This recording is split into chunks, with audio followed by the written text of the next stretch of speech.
Hey everyone, it's me, Doomlink, and welcome back to Doomlink's Live Hunts. I'm not entirely sure what the group that we're going to be hunting with is going to look like, but I think it will be clearly established. Oh dear. So, I was approached by a friend slash acquaintance, Anson, quantized Anson. We haven't hunted in a very long time. And he asked if I wanted to hunt, and I said, well, what game would you like to do? And he was basically like, well, I thought you were going to choose the game, and so I thought, well, let's do Portable Third. And then, you know, I get everything set up. I've got the room set up, doing random hunts, and then he comes in and he's like, let's do training. Go to Training Hall 4, and I'm like, no. Like, I've already got a room together here. And he's like, you liar, you said you'd hunt with me. You left it in my hands as to which game I was going to choose, so I don't really know what more to say than that. Anyway, I'm assuming he's coming. If he's not, then so be it. I've currently got a group, although I don't know how reliable this group is. As I understand it, neither of these two people are talking in the chat.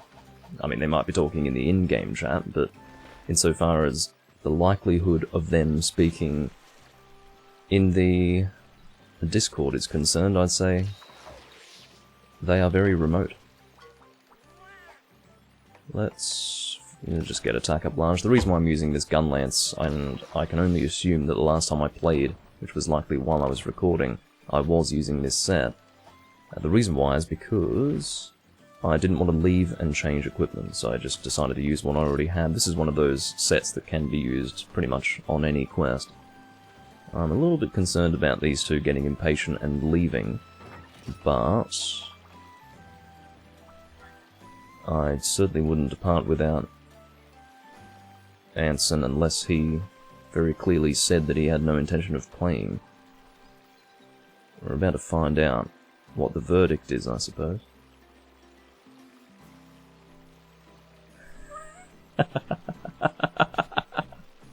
What a disappointment. How was the entire process of me hunting with you predicated on something that you just didn't even outline? I didn't realize that you would refuse to play Portable Third unless we were doing training for your sake. What the bloody hell? Well, let's find out if he's going to hunt or not. I don't mind, I just need to know so that I can depart with these people. I don't need them to leave. Hold on.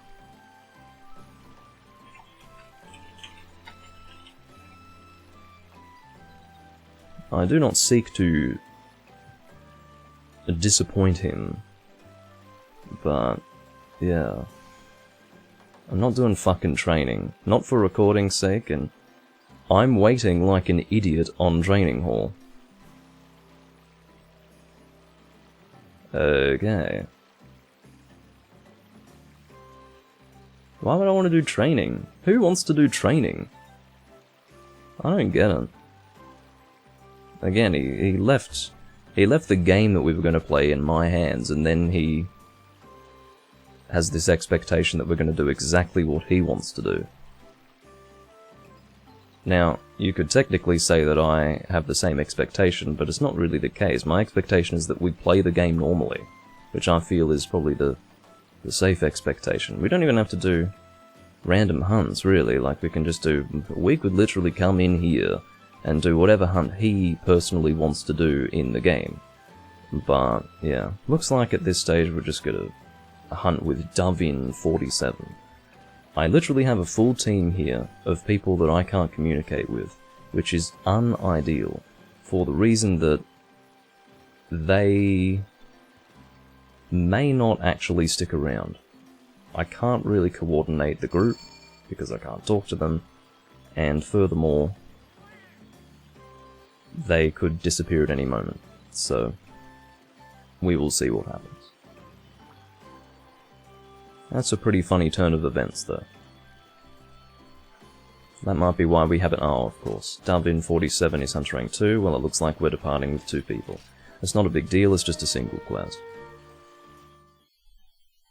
But yeah, I certainly wouldn't want to give the impression that I'm somehow inflexible. It's just that a certain person had an idea in their head that they didn't communicate, and when I wasn't interested in that, they got all disappointed and upset about it, which is fine. There's only so much I can do about that. Yeah, I've got the recording set up, got a room together, ready to do some Portable Third, and that's what we're going to do. Proper Portable Third, not dicking around in training. I don't know what it is, I really don't like training quests, and arena. I mean, arena I can sort of live with, but training traditionally has been very annoying for me. I'm not really interested in getting a good rank in training, it means nothing to me. In my opinion, it is absolutely wasted time, because it doesn't actually contribute to quests completed on the guild card, it doesn't contribute to the number of times I've used a specific weapon. In other words, it has no real bearing on my character's progression, outside of some S rank on my fucking guild card for training, which I really don't care about. You know, everyone has a different thing that they focus on when it comes to their character progression. And I guess if we're going to refer specifically to the guild card, the only stuff on the guild card that I care about is what shows how much I've played the game. That's it. Anything like, you know, ranks in training or best times, I don't give a shit. If it, however, shows that, you know, I've played a shitload of high rank or a shitload of all these different ranks and used various weapons many, many times, I like that. I don't seek to... Yeah, I don't know, Playing the game is not a means to build the guild card in that respect, I just like the fact that the guild card reflects that. So, what I should really say is that any aspect of the guild card outside of that really is of no interest to me. Some people actually play with the intention of completing a guild card or with working on the guild card in certain ways, and I just don't. I've never completed a guild card in a Monster Hunter game because it's just not how I play. I've never wanted to try and complete it. I've gotten close a few times, but yeah, the guild card is one of those things that you actually have to actively try to complete in order to complete it, unless you've actually played the game for, I don't know, 3,000 hours and you've just happened to complete it without trying. I suppose it is possible if you play a certain way. Maybe if you play a certain way you can complete the guild card without trying. One thing that I do need to do is I need to send out a notification to my audience. They don't know that I'm live right now. I'm going to possibly take a hit for this. In fact, I most certainly will. Going live in Portable Third momentarily. I was going to leave the area to do it, but who cares? I'm not really at that much risk.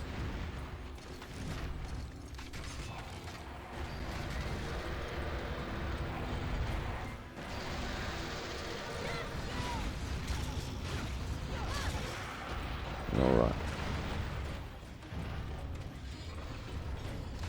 One thing that I'm also concerned about in regards to these two players is that when they want to do their quests, and I've got nothing against them wanting to do their quests, that on its own is fine. I think that's fair.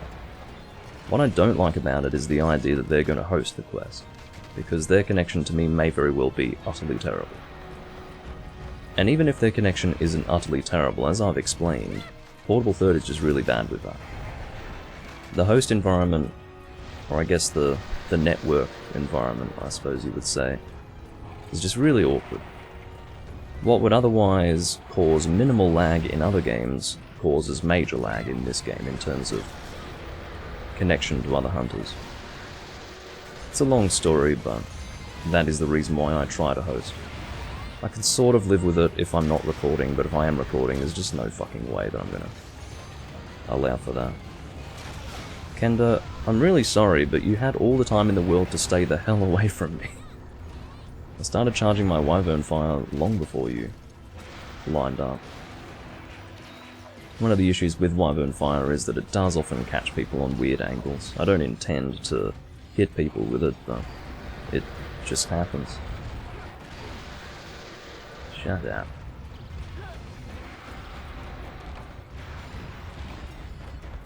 There goes Yukin.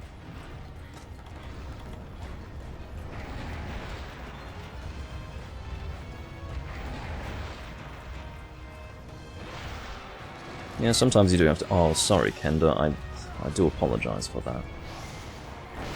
It's a bit lazy on my part.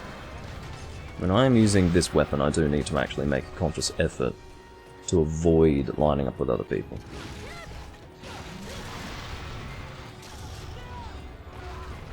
Did I hit him there again? That was a bit unusual.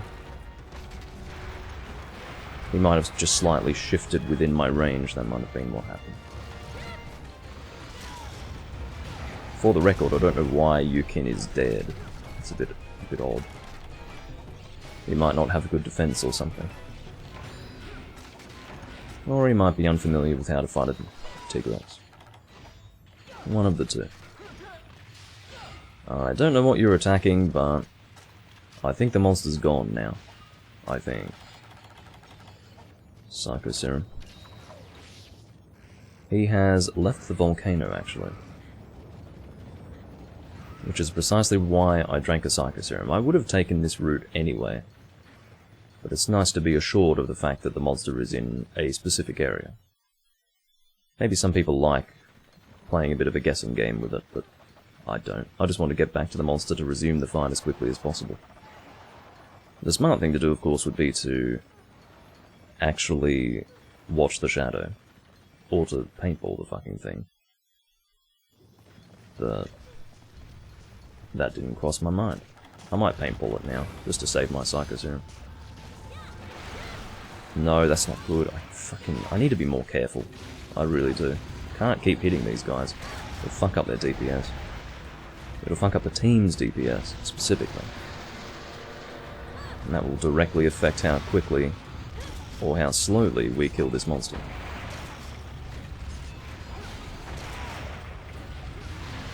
Hello, Alfrex700.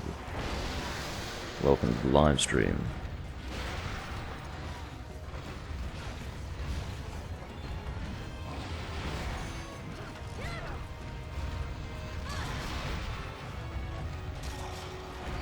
Obviously, ideally, I do charge shots, but if you're standing still, there's no way to actually just charge your shot.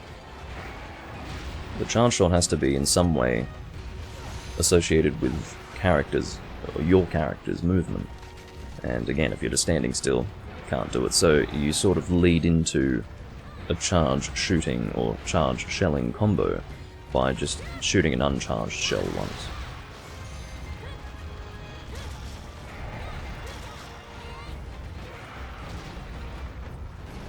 Do I have guard skills on this? I do have guard boost, which is the most important one. Obviously some people would say, well, that's not the most important one because it's not going to be applicable to all hunts, but the way that I look at it is that I would rather an armor set that works for multiple hunts rather than making a separate armor set for different hunts. To be completely honest, I'd be able to get away with doing it in this specific game because there are a lot of armor sets, or excuse me, armor set slots in Portable Therm.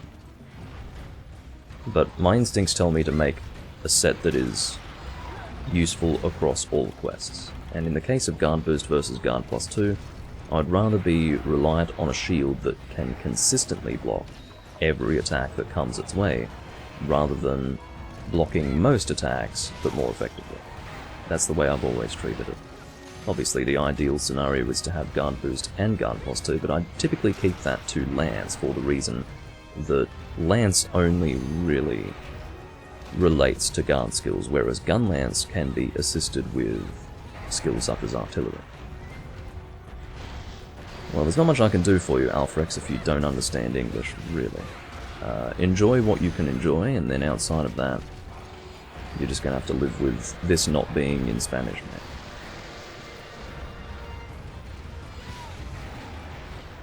Although I would ask that you don't fill the chat with Spanish. Hey, Eduardo.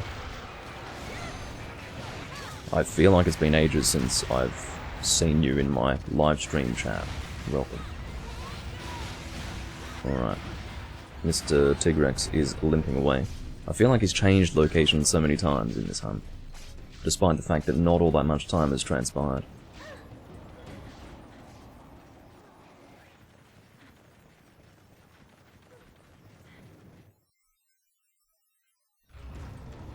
The key is to kill him here before he can get to his sleeping area. On my screen, you were not within range, Yukin. In my defense. Oh, Yukin wants to go for the capture, very well. Probably for no reason other than to ensure that he doesn't end up leaving again. I'm on trank duty because I think everyone else got hit away. Only a few more weeks until Elden Ring. You know what, I have to be absolutely clear with you, A-Gaming, I had no idea. And I think I said this when Elden Ring came out. I said, I'm not desperate to play it now, and I'm not going to pay attention to when it's coming out, or how much time needs to pass until it comes out.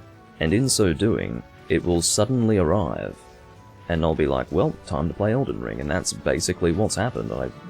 Elden Ring has not been on my mind at all. I haven't seen any gameplay, really.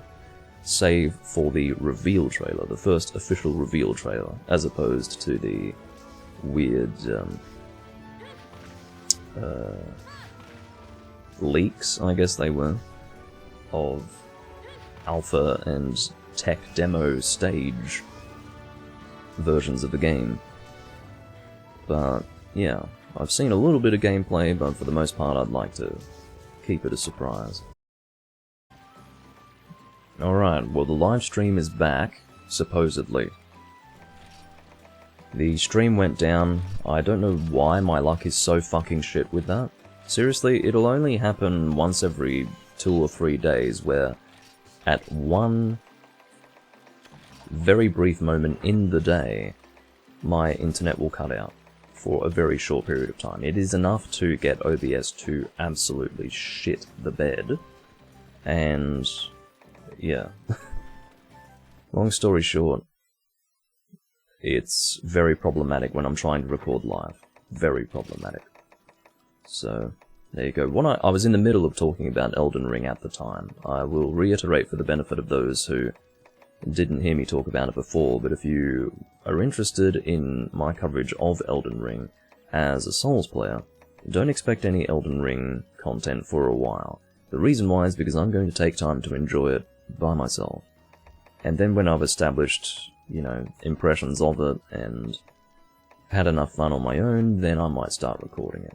It's going to be hard to record it because it's actually going to be quite taxing on my computer to run it with good settings.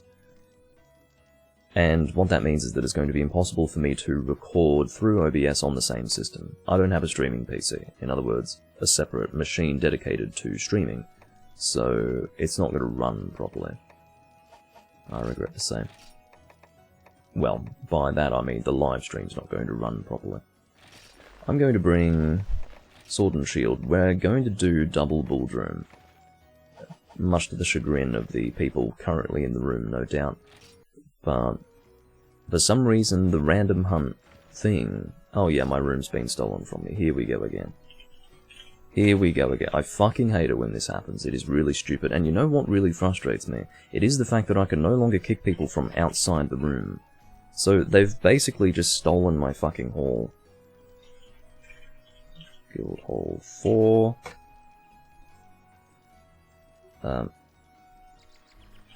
Fuck right off. I was literally on fucking command cooldown. Fucking shit, man. Okay, now there is an open spot.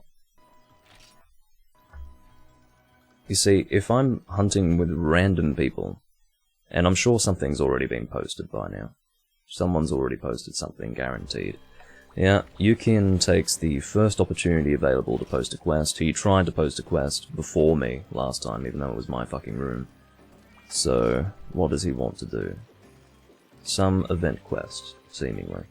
Let's find out what it is. I don't have to do double Bulldrum, and quite frankly, hunting with these people isn't going to work if I want to do random hunts, because they're not going to understand the idea of me posting the same thing multiple times. I understand that they want to do their own quests, but god, the host is going to suck. What is this? I don't even know what it is. Great Baggy, Giganox, and Barrioth. So, that sounds reasonably fun, actually. And I do happen to have a setup that is appropriate for the hunt. I don't think I've done... well, I would have done this quest at least once in the past, but... my hope is that the host is not going to be terrible. If it is, you're going to find out pretty quickly. You'll know. You'll be like, why is the monster here and then suddenly there and then jumping all over the place? Well, that's the portable third online experience, at least for me. Unless I'm hosting, of course. At which point they have to experience that instead. But it doesn't matter, I'm the one recording, so... it's important that it's good for me. For your viewing pleasure. I don't have any more Psycho Serum... oh, I do. What the fuck am I talking about? I've literally got a stack of 99. And... yeah.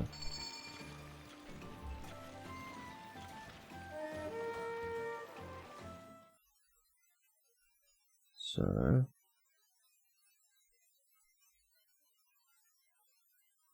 just getting my chat organized. Your connection's worse than mine. Could very well be. But the thing is, geographical distance just makes it... well, no, even... to be honest, this is what's frustrating. I am quite close to a lot of people who play in Hunsterverse.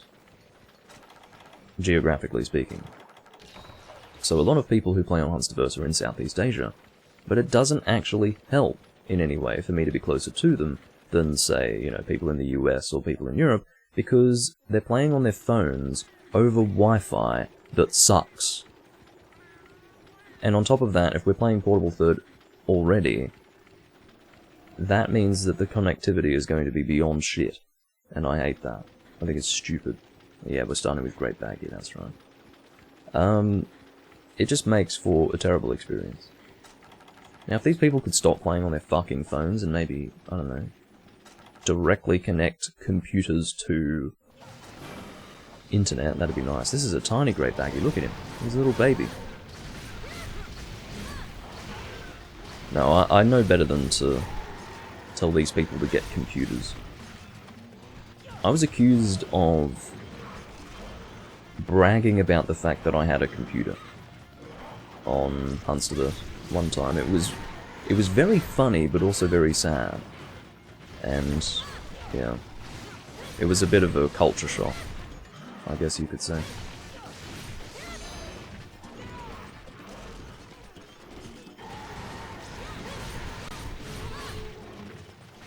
Seems the connection's not terrible. I mean, you can tell that I'm not the one hosting it, but fortunately, Yukin seems to have decent connection. He might be playing on a computer, you wouldn't know. Well, it wasn't that way in the past, Edawano. There were plenty of people to hunt with back when the phone, or before the days when the phone users basically became the majority. And that's what being a strong community is about. That was very funny, by the way. Baggy jumping forwards through the air and then, while in the air, being thrown backwards.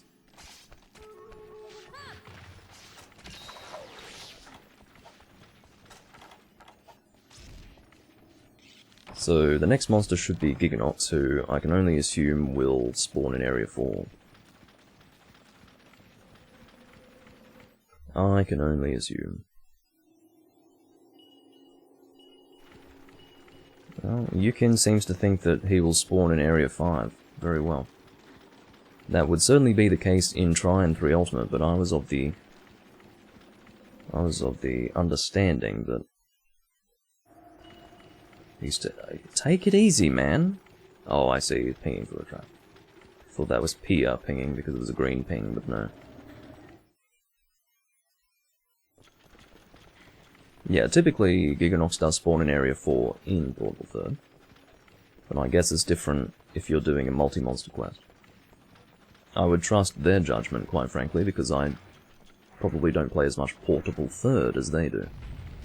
There you go, he just landed down there.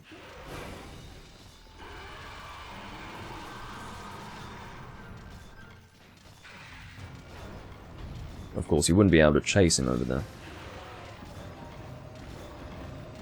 That's terribly designed. And it's self-explanatory, I don't need to explain why that's terribly designed. Kenda has broken off. I don't know why. I don't know if it was a disconnect or not, I suppose it was. When it says the player broke off, they could have either abandoned or disconnected. Both scenarios will result in the same message being sent.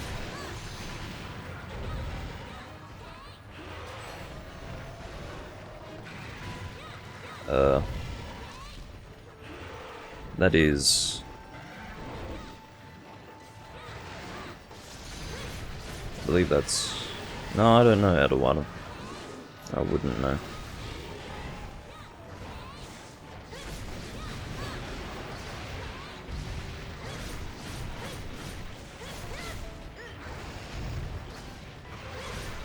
I believe that's Saf, though. Anyway, doesn't matter. I just call him Yukin.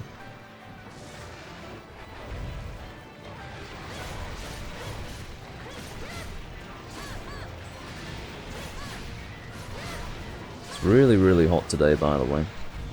Well, I can tell it will be hot today. This is a very easy quest. Is this really high rank? If it's not fucking high rank, I swear to God. No quest requirements. Fuck you people, seriously, I'm literally here. Well, I was 4-manning a low rank hunt, but now I'm 3-manning a low rank hunt. The point is that this is a waste of my time. Why are we doing this quest? You guys are fucking high rank. For goodness sake. Maybe it has a specific ticket that it drops, in which case I suppose it's fair, but... Bloody hell. This is what happens when you let other people host. Obviously, the significance of that is that it's a high rank room, but none of them know, because they don't go based on the room name. They just join random halls and then hope to hunt with people. That's how they operate.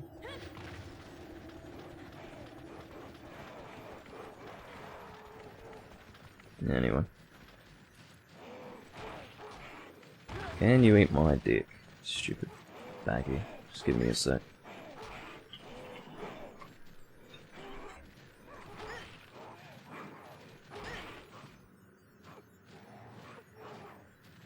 Give me a sec.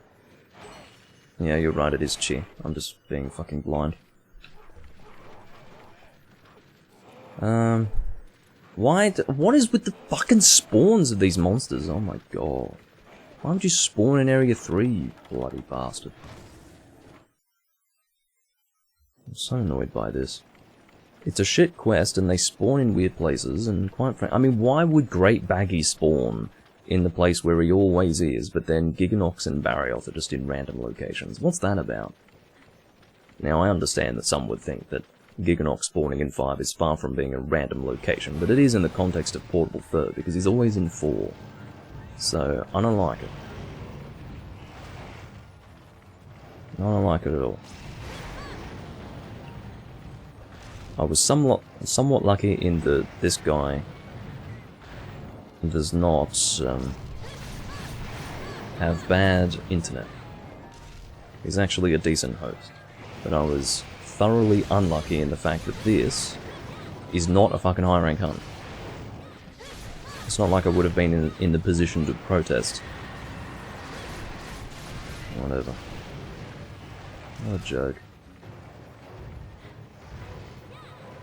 This is one of those days when I'm trying to record Portable Third and it's just not working out, I suppose. It is harder to get a decent hunt together than you might think when you want to record Monster Hunter.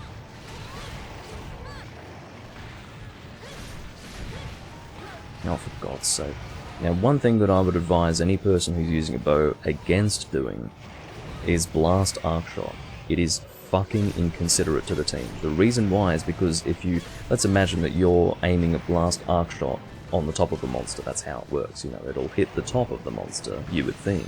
But it actually doesn't. It pierces through the monster and will explode on the ground, which means that anyone who is attacking the monster at close range is going to get hit by that fucking explosion. So, don't do it. Most people who use Blast Arcshot and see, well, perhaps not most people, but anyone with a brain who uses Blast Arcshot and sees their team members flying away as a result of it, will stop doing it. Because it ruins the DPS of the team. Like, your shitty little Blast Arcshot is not better than everyone consistently hitting the monster with their weapons. Unless the weapons in question are suboptimal. And exceedingly so. Anyway. I'm sure Blast Arcshot's alright, it's just... yeah. Not worth sending people flying. Keep pressing the wrong buttons. Anyway. That was a waste of my time. Fucking low rank hunt. It's not as bad as doing a low rank hunt in a G rank game, but still. It's annoying. Well, that's right. There's a noticeable difference between, let's say, a wide arc shot and being flinched in place, and then getting hit by a blast arc shot that'll send you flying away from the monster. It's a whole lot worse. Arc shot in general should be used sparingly. Or at least in a way that one is convinced that teammates will not be inconvenienced. But as far as I'm concerned, it's not just a matter of convenience or otherwise, it's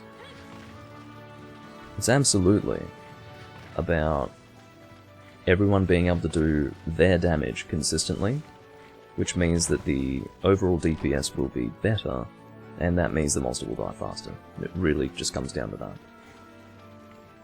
And an arc shot attack is not a fair exchange of damage. What are the tickets? Large Ancient Fang. We'll see what it makes, I've got no idea. I assumed that we were doing this for the tickets, but... yeah. I've got no idea what it makes, so it could be something good, could be something absolutely shit. I'm in this awkward position where I don't want to stay in this room, but I don't know if there are any other people to hunt with in Portable Third right now.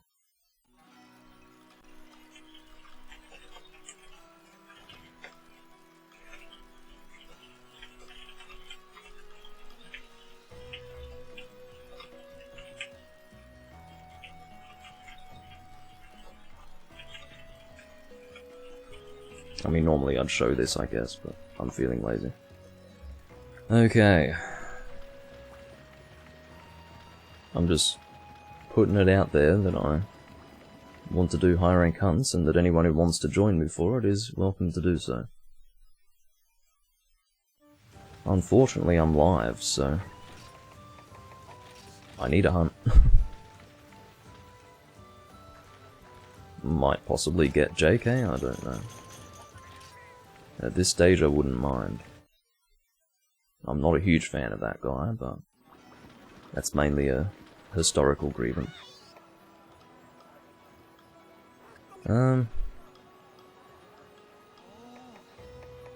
Probably a weapon. I only just acquired the tickets, so it should be a newly forgeable weapon. As denoted by an exclamation mark.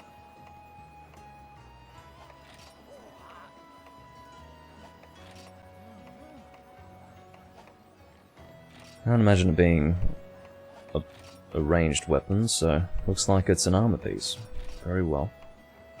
Who's got the fucking time for this? I don't. I'm not. It's probably a chest piece or legs. It's usually what it ends up being.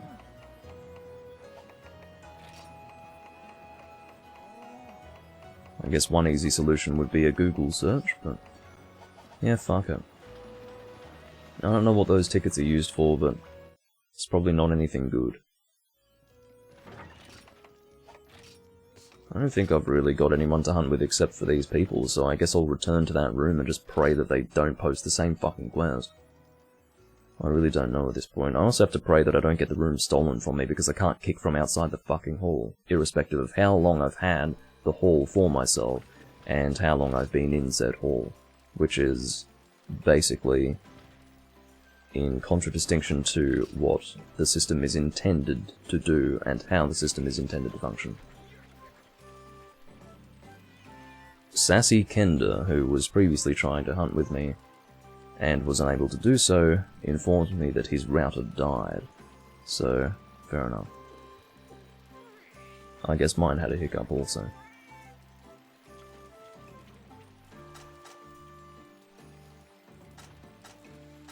Surely it's not just one fucking Azeroth. Surely not.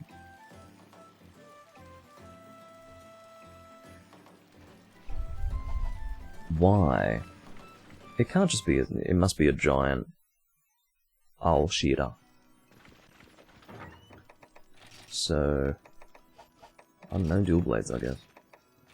It might not even be that. We'll find out. As in, I don't know if it's a giant one or not.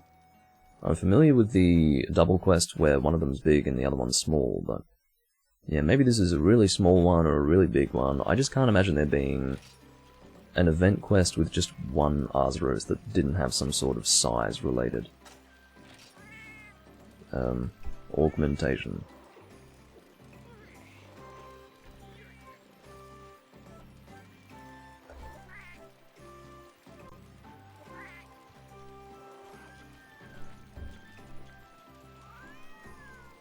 It's the Inuyasha longsword?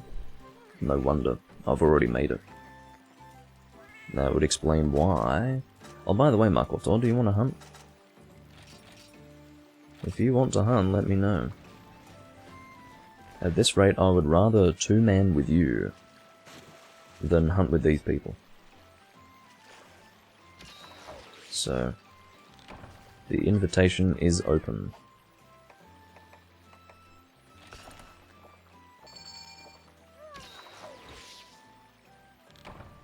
To put it on a spectrum,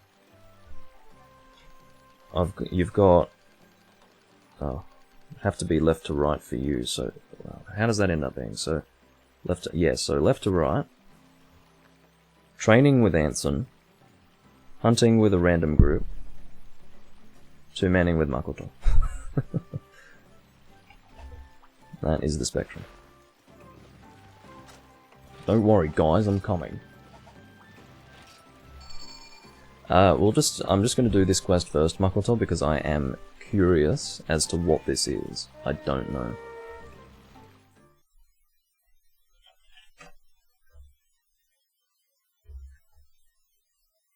We will find out together. I'm also sorry to hear, Edawando, that you still haven't made progress on that Silver Rathlo set since that day when I grinded maybe 6 or 7 with you to try and make it. Azeroth probably starts in... Oh, he's a big one, yeah. I suppose a guaranteed gold crown large. Not as big as I would hope. Yeah, he's definitely big, but he's not really event quest size big, you know, in the sense that, haha, look how damn big the monster is, that's ridiculous. An example of that would be Giant Nibblesnarf, of course. Which is incidentally better in this game than in Free Ultimate, because in this game it's actually out in the field, in the sandy plains, whereas in Free Ultimate it's in the arena, which I think sucks.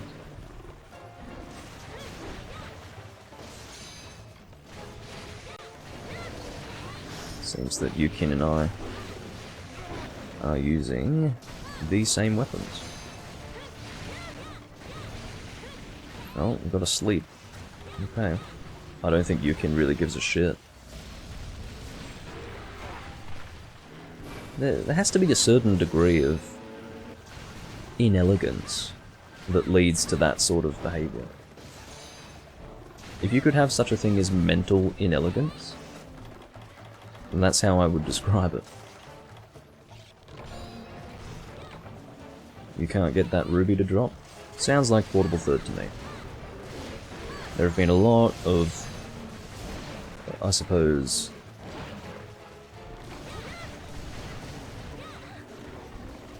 angry complaints about RNG in Portable Third on Huntsverse.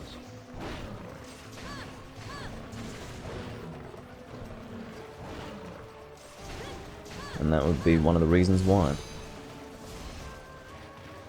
Zenoga, Jaspers, and Rathalos Rubies. You'll need a lot of them, and they're annoying to get.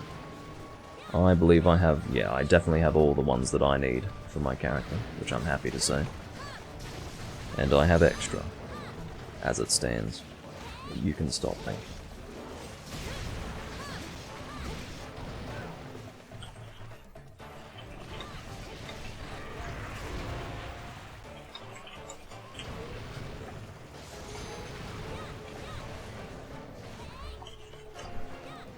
Okay.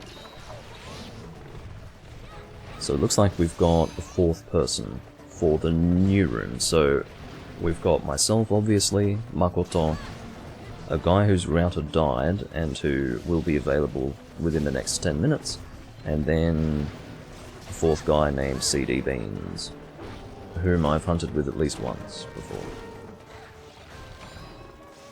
I'm happy to sharpen because I have speed sharpening, so normally I'd wait until I hit green, but it doesn't waste too much of my time to sharpen at this stage. I don't know how much health this Arzuros has, by the way, and I don't know if... oh, for the love of my ass. I don't know if it's low rank or high rank, actually. I would assume high rank. What would be the point of having a giant low rank Arzuros, seriously? I also don't know if it drops anything special.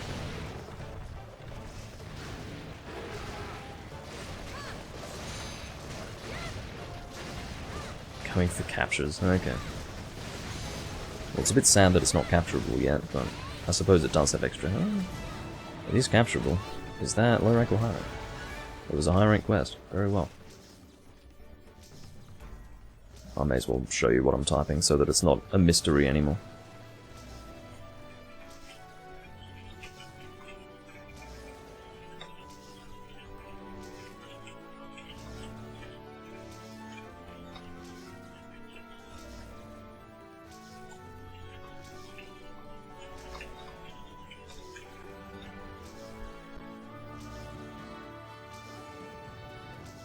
Alright.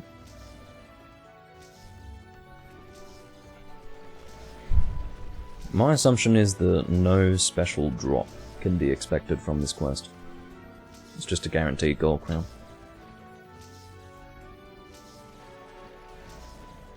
This? No, so basically everyone has different translations, and their translations will be reflected in the quests that they post. It's interesting. If someone's playing in Japanese, you'll see the Japanese quest names. If someone's playing, in this case, in Spanish, you'll see the Spanish quest names. And obviously the Spanish translation uses the Japanese names of the monsters. Or at least the one that that guy's using. Alright, I'm going to remake the room. There's a Gold Crown Large. Obviously haven't done that quest before. Helpful if a person is looking or seeking to get all crowns in the game. And I'll go and make another room. C3 to 4. 19 is what we're going to use. So feel free to join when you can, Makoto.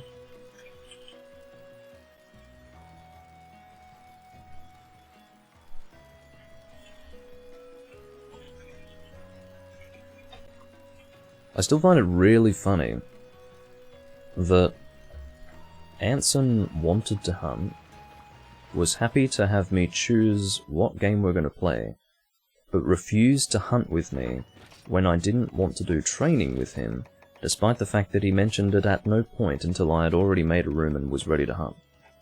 In the normal way. So, yeah. I mean, I would have told him from the outset that I wasn't going to do training if he had said that that's what he wanted to do, but he basically came on, expected that we would do training, and when I wasn't going to do that, he sort of just went, oh, well, that's disappointing. Okay, mate. You enjoy the rest of your day. Anyway.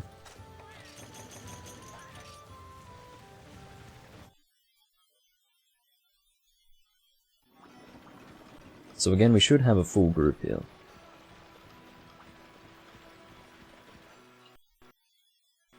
But I will take my spot in Hall 19 rather. Random hunt. What is our first hunt in this room?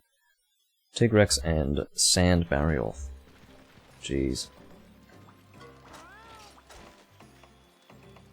I think it's a drink quest. It is. And thankfully, it's actually a high rank one. Which I'm pleased to see.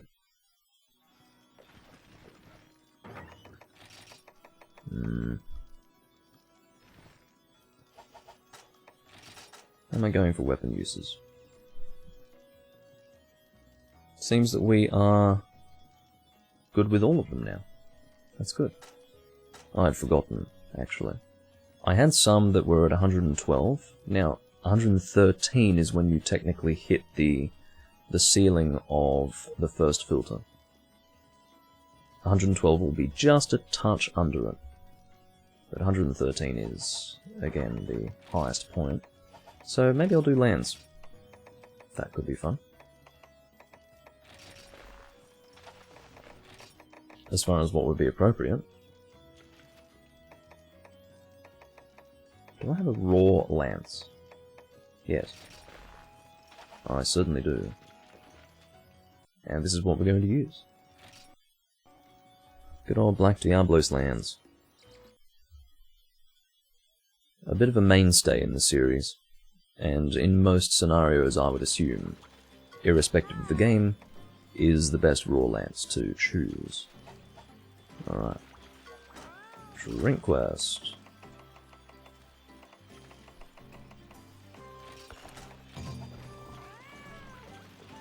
I believe that's everyone. I think that's...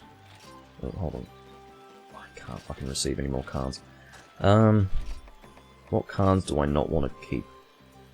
Probably people that I've barely hunted with. Like this guy. Stop it. Delete with select. Yes, delete that card. Delete that card. Anyone who's at 0 is out of here. Roro no Azora, yeah, right. Nix 09. Mucus sounds like mucus, honestly. Not all that appealing.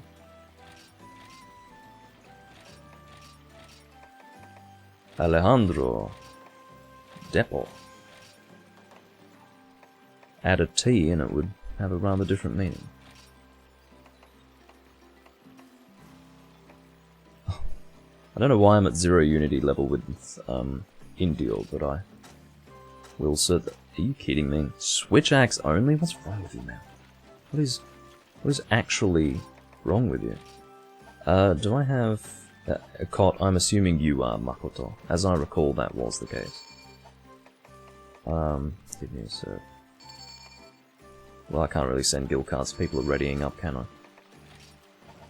Have to go and sit in the water. We'll deal with guild cards at the end of this hunt.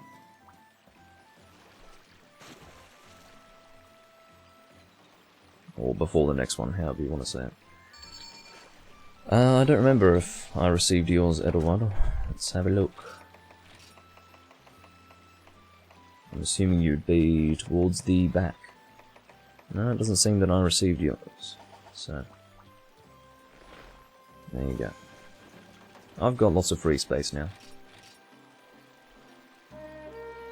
I've got 2 people with giant shoulders, which is nice. Oh, you're Keiko. Okay. And Makoto is COT. Okay. So I just need to get CD beans.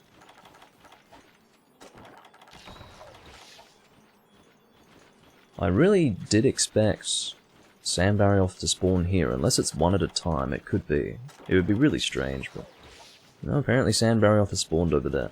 It seems that the norm is for monsters in double quests to spawn in different locations to where they would in single quests, which is fine. It makes sense to switch it up a little bit. Seems like we will be starting with Sand Burial, and I will paintball him.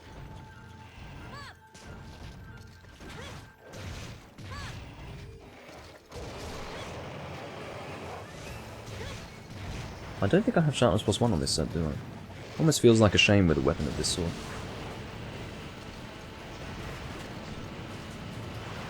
As you can see, once you have shielded that twister once, you're able to essentially remain untouched by it for probably a long time. I don't know for how long, but you probably need to stop touching it before it can hurt you again. I think Sand Burial looks dumb. I think he looks fine. I like his colours, actually. Whether or not it suits that specific monster, I couldn't say, but I do think the colours in and of themselves are nice. And the weapons look good too. I don't know why that would be the case, Edelwado, but sure. I can sort of see why, but that's really juvenile.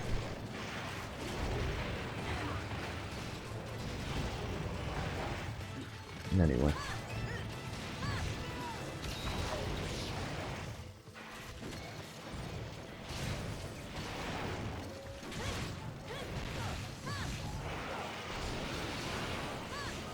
I think I'm sort of safe from that. Keyword being sort of? Key phrase, I suppose. Sort of is not a word. In case anyone wanted to know.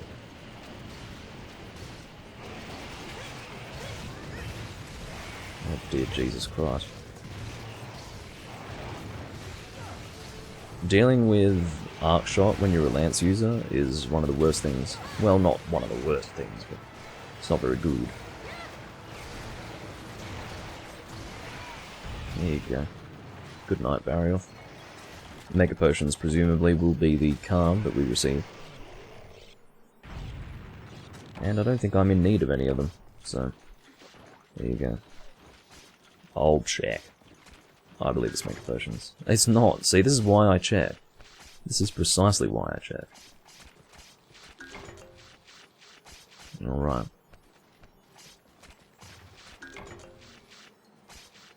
As far as where Diablos is, I will Psycho Serum for my peace of mind. I don't really think CD Beans is going a faster wave, but whatever. He won't be too far behind.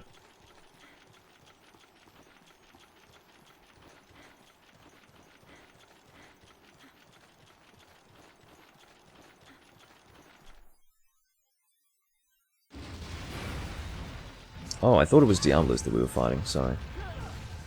It is indeed Tigrex. I'd forgotten what we were hunting.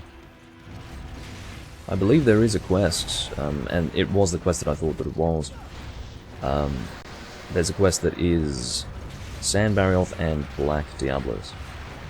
So that's what I was getting it confused with. Whether that's in this game or in 3 Ultimate, I couldn't say for sure. Again, memories of 3 Ultimate and Portable Third and Tri sometimes blend together. Tri I can usually remember on its own, because it was such a profound experience that I remember very dearly and clearly. But yeah, sometimes Portable Third and 3 Ultimate are a bit ambiguous. A bit murky.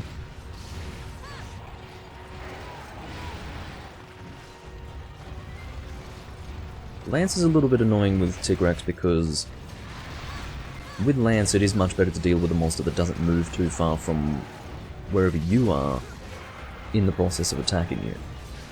Tigrex, as a matter of design, moves very far from one point to the other in trying to hit you. So that makes Lance a bit of an annoying weapon type to use against him. Actually going to do... Oh, see how he knocked me on my hands and knees? I was trying to counter that. Not an actual attack, but rather the movement that would have me on my hands and knees I was trying to counter, but it did not work at all. Anyway. It's always fine to counter that, I guess.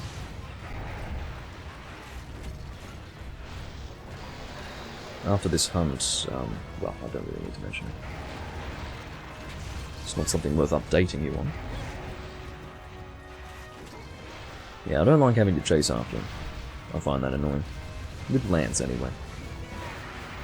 I think I could live with it with other weapons. Oh, fuck me, sideways.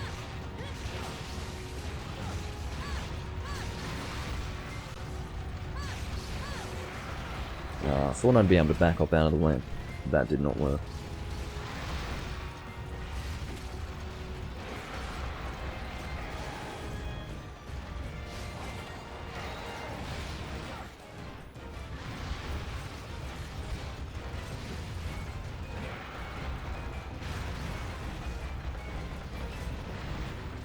I'm not going to chase after him there, that would be pointless. Not just because he's going to run again, but because he's close to the exit.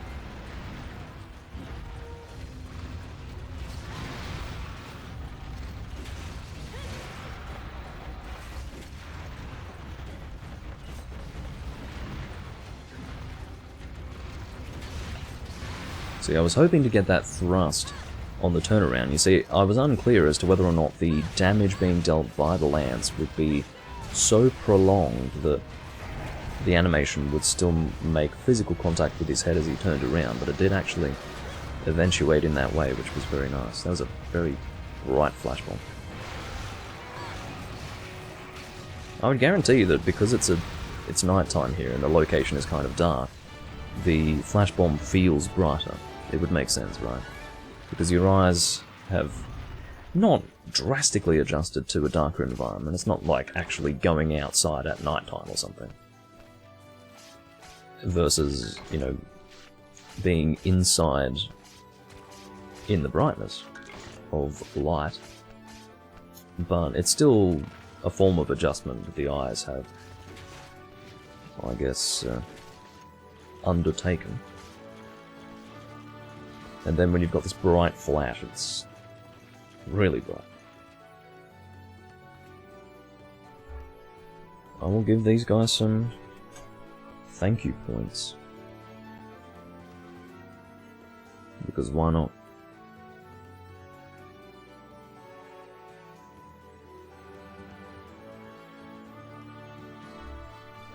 Alrighty.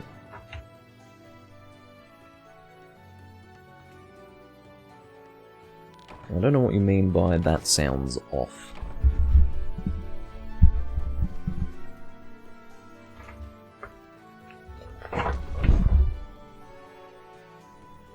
Just need to grab my phone.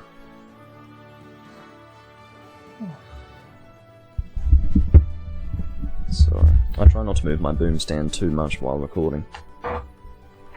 Because it's basically tantamount to ear rape. And I have no real desire to rape your ears. If it's consensual, sure, but no. Rape is bad.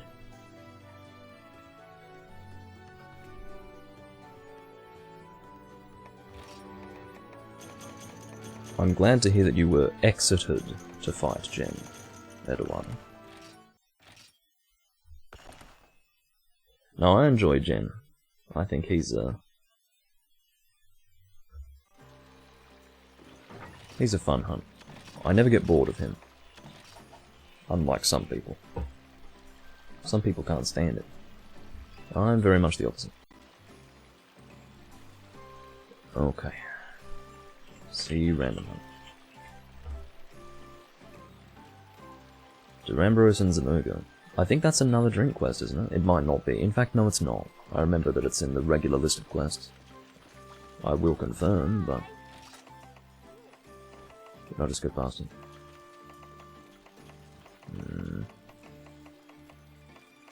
Got lots of Durambros quests, but it may actually be a drink quest or a hot spring quest. Yeah, I think it is. Let's find out if it's... Stop that. Let's find out if it's high rank or not. it's fucking low rank. Seriously.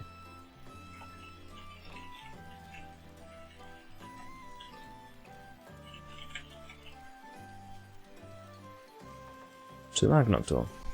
Hopefully they noticed, and they haven't gone and set up for a different quest, and then they'll find that 2 Agnoctor is on the board instead. That's what I hope. Greatsword, I think, would be nice.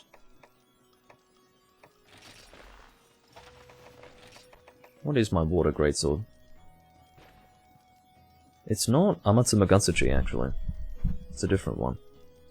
I know it's not Ludroth. What is it?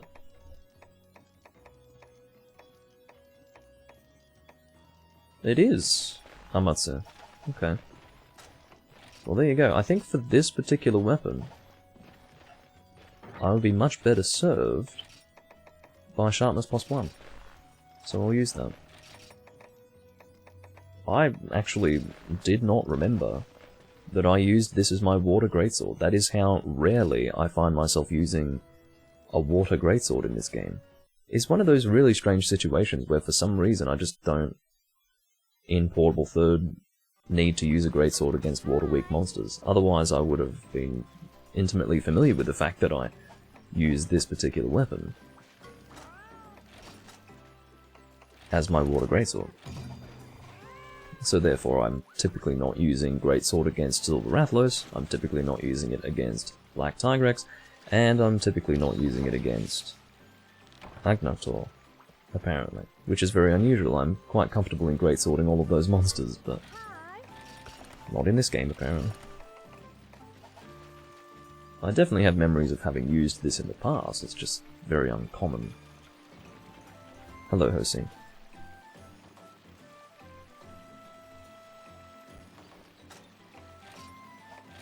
But yeah, I don't really want to deal with green sharpness with this weapon. It does have a tiny sliver of blue, ordinarily, but I'd rather just stay in blue for longer. With that amount of blue with a greatsword, you'll be in blue for a long time. Probably for half the hunt. In other words, I should only need to sharpen once. Unless I'm shielding with a greatsword, of course. Your mileage may vary, depending upon whether or not you feel the need to shield with the weapon.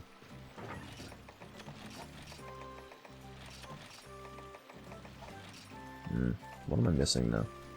Psychoserums, is that it? Yeah. That's what I'm missing.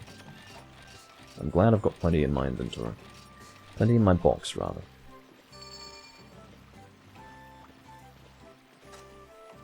What do you mean by that's Duram and Zenoga?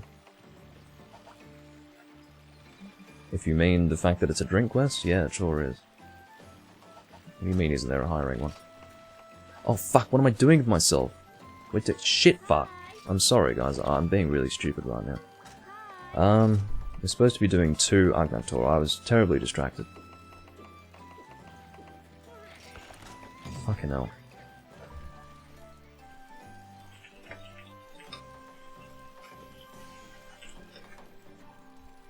I'm typing all over the place. Sorry for Falcon punching the microphone.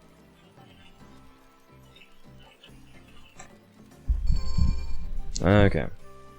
And it seems that everyone is quite content to just use the same weapons, so that works out well.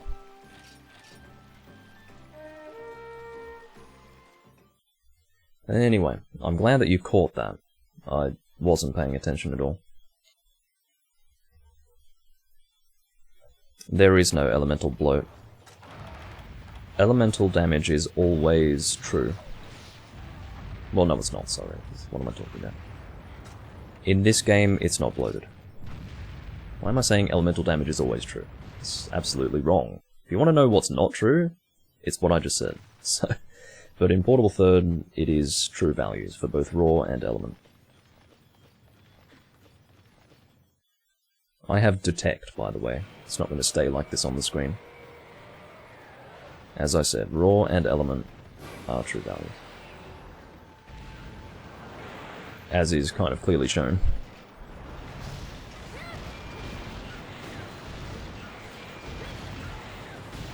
Well, someone needs to get a grip and realise that if you... How could... I mean, really, the best way to check Edawano, you don't need to take it from anyone else. You just look at different weapon types and notice that they all have the same damage being displayed relative to one another. So, whoever suggested that there were inflated values for raw in Portable Third is either sadly confused or straight up talking out of their arse. But yeah, there's... an element is the same. There's no inflation. I'm really kind of frustrated. I knew that was going to happen. I knew that Makoto was using a paralysis weapon, and I knew that this bastard was going to get paralyzed while in this mode. That didn't really impact my damage too negatively, because I was actually able to get 2 successful greatsword charges on the phase. But yeah. Now he can be hit comfortably.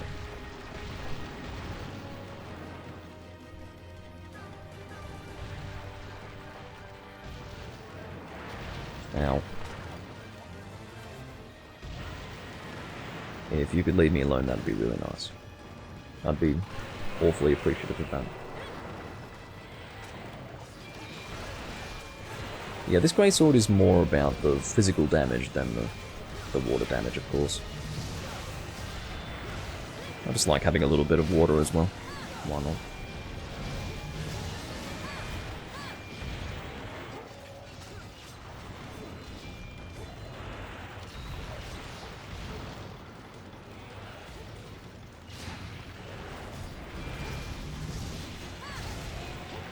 There we go.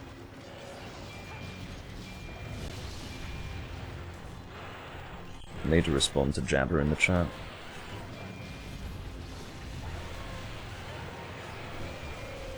You tried to say hello to me, but then I didn't respond, and so... I became a sad young man. Not he's older than me, but anyway.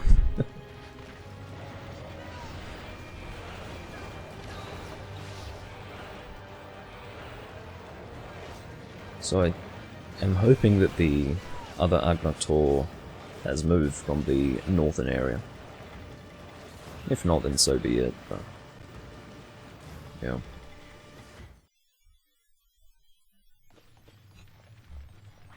I will actually kill these bastards. I don't need my stuff stolen. Looks like Makoto has the same idea.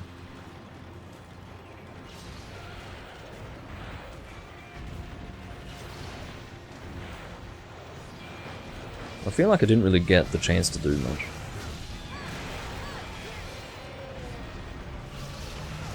Well, I definitely hit it a few times, but a lot of damage was being dealt by everyone else too.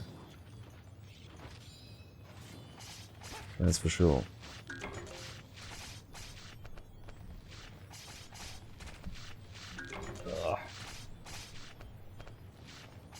I'm just making sure that the audio is fine. The cicadas are really loud outside, but my subtractive EQ should be cutting it out. Hopefully.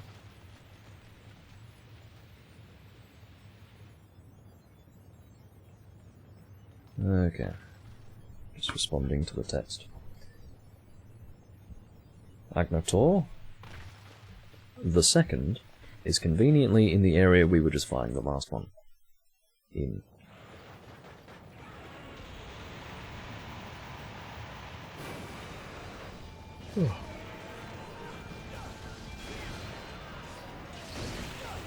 Goodness sake.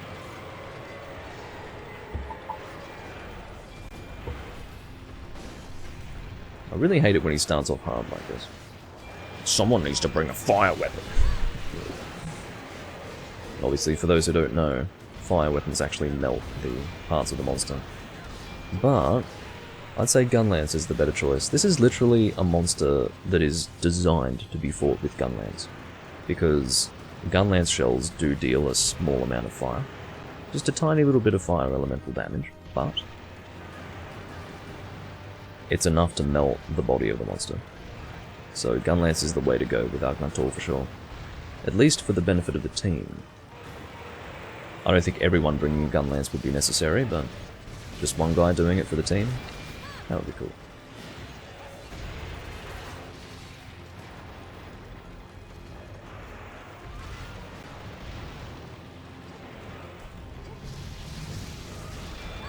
Whether or not Capcom had actually intended for that, I couldn't say.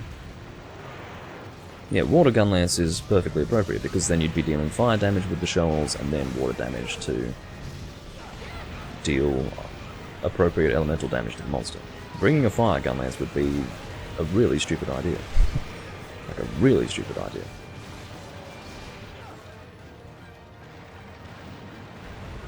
There we go. Well, that was stupid of me. I did think that he was going to move a little further back than that in firing the laser. He did not.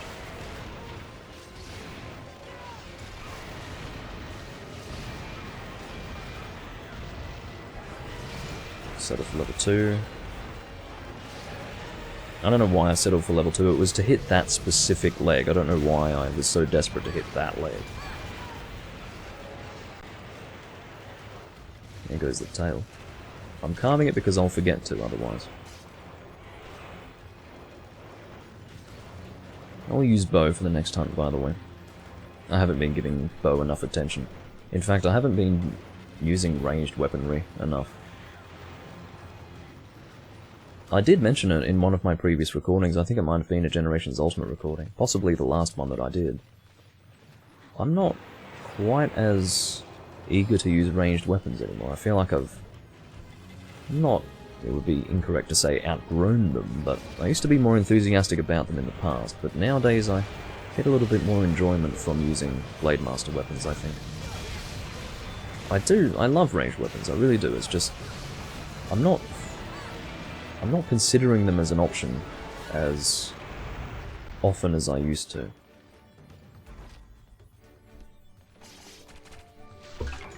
I'm not sure.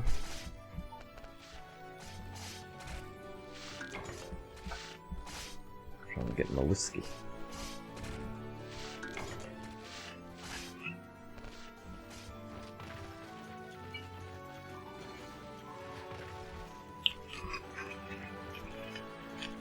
Got some more friendship points on the way.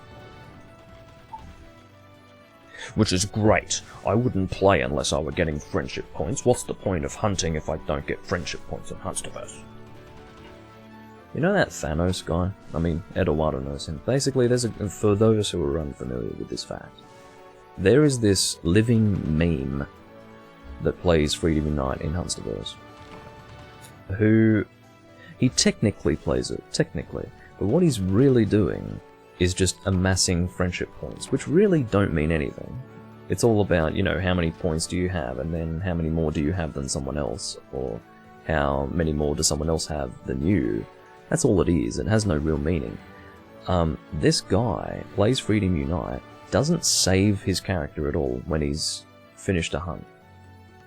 And he's aggressively trying to get friendship points from people. That's all he cares about. He doesn't actually care about hunting. Or at the very least, we could say that he cares about hunting, but he doesn't care about building his character. Which is literally the entire point of playing the damn game. He's got a well-built character, I will admit, but he doesn't seek to build on it even further. I mean, imagine not wanting to have an accurate reflection of your progress in the game, and instead you're so focused on friendship points in Hunsterverse that you don't even bother saving the game after hunting. It's very bizarre. This doesn't make any sense. A Cantor is our next hunt. That's very nice. I enjoy an opportunity to fight a Cantor in this game because the arena in which you fight him in Portable Third only appears in Portable Third and nowhere else. So I like it. I said I would bring a bow, so I will do so. Pierce Dragon would be nice. What is my Pierce Dragon bow? Sadly, it must be Gen Moran. There is no Elatrion bow in this game, unfortunately. I don't know what they were thinking, I don't know what possessed them to not include that weapon, but they didn't. So, there you go.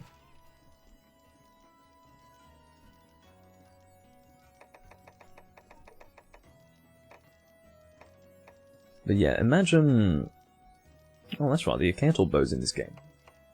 I totally forgot about that. Well, it does work as a pierce bow, so if I don't have a better one, I'll use that, sure. Oh no, I think I will use this for pierce. Okay. But yeah, that Thanos guy, he will literally... he almost preys upon random people, like beginners. He'll just join people's rooms and farm their points. And he'll, at times, aggressively command people to use their friendship point command. It's bizarre.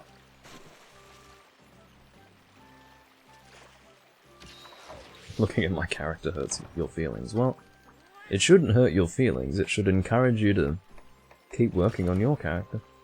Because this is actually the goal of Monster Hunter games. And not everyone realizes this, and it's kind of sad.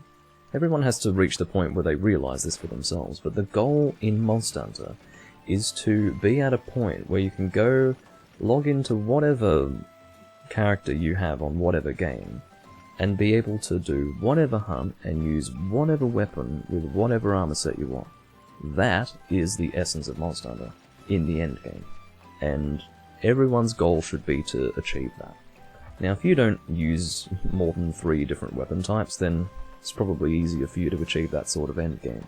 But for a person who uses every weapon type, it's a long process. But that is the goal. It's a matter of sitting back and enjoying the game with all the different weapons that you could imagine. The idea being that if I'm in the mood to use a bow for this quest, I will have a bow that will not only have the shot type that would be appropriate for that, or the arrow type, I guess, that would be appropriate for that monster, but I also have the bow that would be appropriate, elementally speaking. So, yeah. How do you get to that point? You work your ass off. That's what you do. And it's worth it in the end. It's great for recording, that's for sure. Yep. Using the same weapon type constantly is fine if that's how you want to play it. I cannot make sense of it myself. I didn't get coatings. I think this thing can shoot power coatings, but I forgot to buy them, so there you go.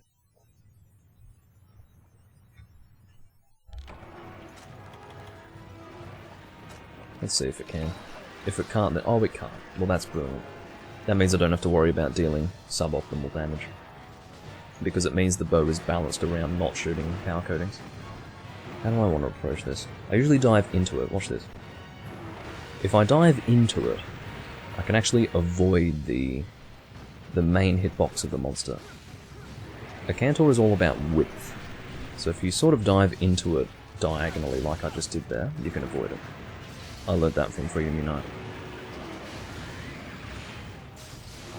Oops, I'm supposed to hold it for a bit longer.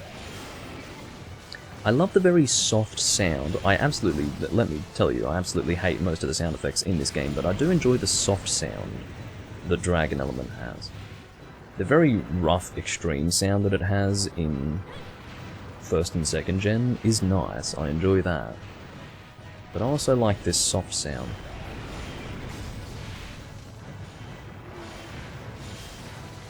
Anyway. I prefer the Freedom Unite sound effect.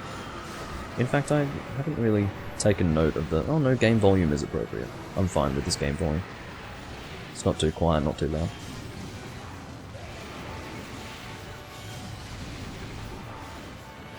Yeah, it definitely is a more impactful sound.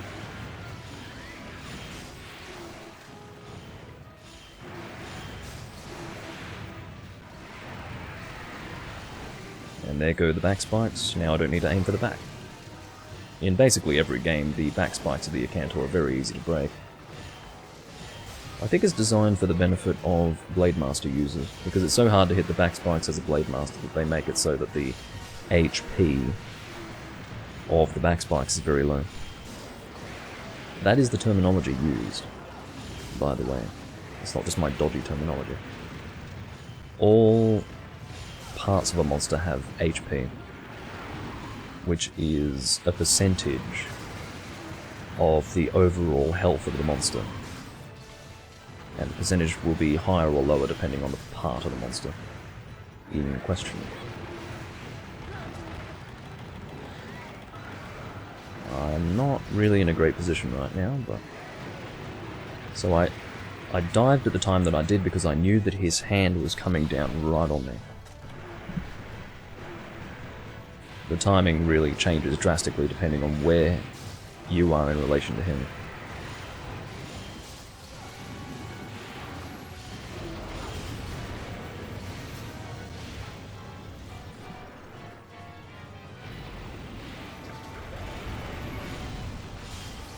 I probably should be trying to aim for the face a little bit more.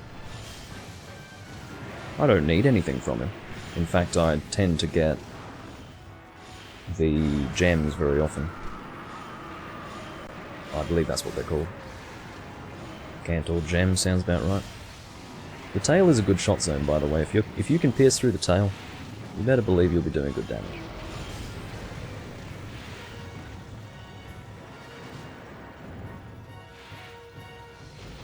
Well look, they're both pretty good. I think the sound effects of Dragon in Portable Third and Freedom Unite are good, they're just very different. They're not really comparable to one another.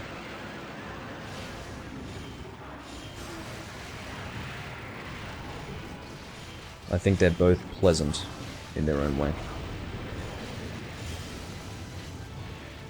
Yeah, it is a hissing noise, it's right.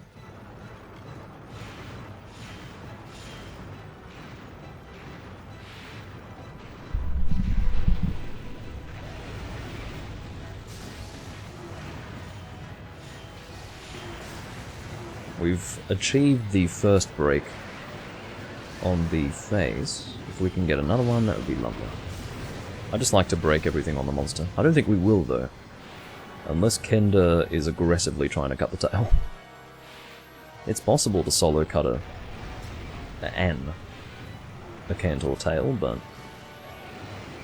Well, it looks like Kender is going for it. Yeah, he's going for it, alright. Good on him. Oh no, he's going for the back legs, which is an appropriate part of the monster to be attacking.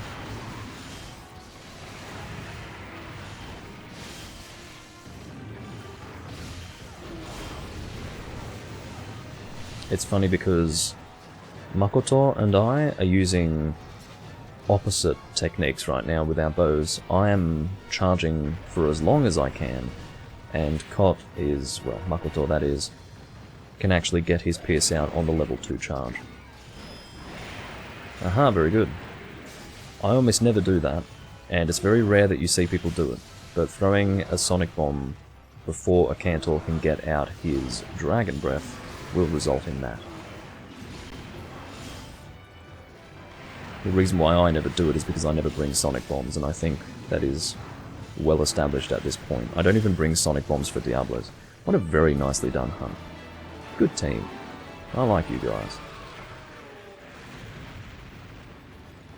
Very good team. Didn't break the chest, but it's not a big deal.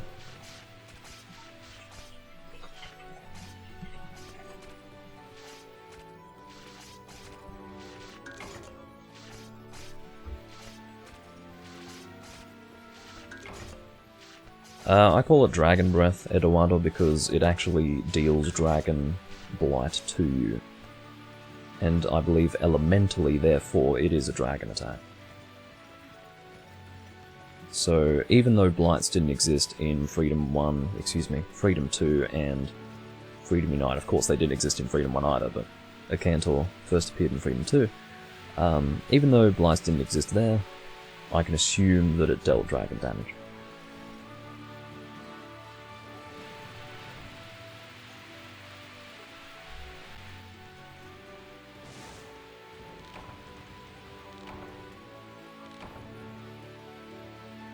My brain's made of shit. Well, I think that it is... No, actually, I don't agree. I don't agree that it would be pure sound when he's using his Dragon Breath. I don't think it is. It's definitely pure sound when he's roaring. That hurts you. But it does seem that it's taken physical form, and quite frankly, if it's dealing dragon damage, it's a physical attack. So...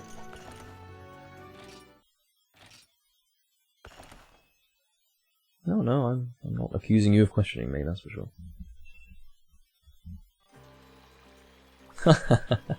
Makoto, and I should share this.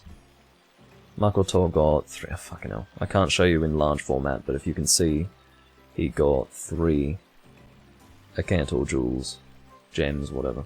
Is it jewel? Yeah, jewel. Which, I've had that happen as well. I don't know what it is about Acantor, but sometimes he just drops his stuff like candy, as they say. How many do I have? I should have a decent number. I've got 5 Rathalos rubies. And 4 Raytheon rubies. Let's see how many Zenoga Jaspers I have. That's usually... oh, only 3. I've got 10 Acantor jewels. So, there you go. Random homes. What have we got? Tyramborus. Okay. I'll bring a light bowgun, because I've been neglecting ranged weaponry. I realise that. Bam. Yeah, he turned on his cheats to get those. I need to remake this set.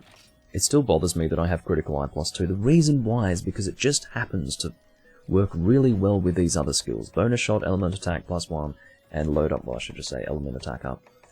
It just so happens that the armor pieces that give these skills also have expert. It works really nicely, it's just that expert, in other words, affinity, is not helpful with elemental shot. So, yeah. It's frustrating, but I think I will have to remake the set. I knew it when I made it that it was only going to be applicable if I ran out of elemental shots and started shooting Pierce or something, but... yeah. It bothers me so much that I think I have to remake the set.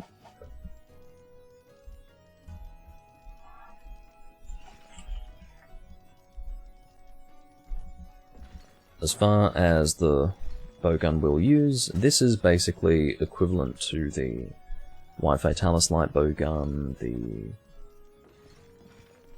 oh, well I suppose that's the main one, yeah. It's equivalent to that. It rapid fires all elements, which is very useful.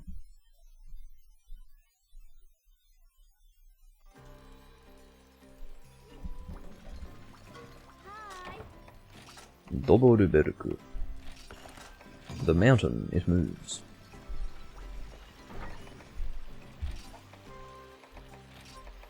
It's interesting that they even give you the option to change equipment, but they blank it out. What's that about? I didn't even really notice that until now. The option just didn't even exist to me. I didn't look at it and think, oh, there's an option there that I can't select. I just didn't even acknowledge it. Because I'm just so not used to being able to change equipment from the hall that I'm just like, well, yeah. No problem. Huskberries and Firehood. And for good measure, I'll bring some Pierce, provided I'm not going to be dealing with high recoil. Pierce level 2 should work fine in conjunction with moderate recoil, yes. So I'll bring Pierce level 2 for the eventuality that I run out of flaming shots. We've just been sniped.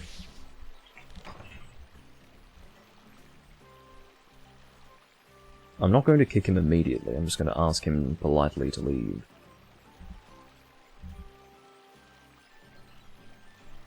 It's almost never worth doing this. Oh no, he's on Discord.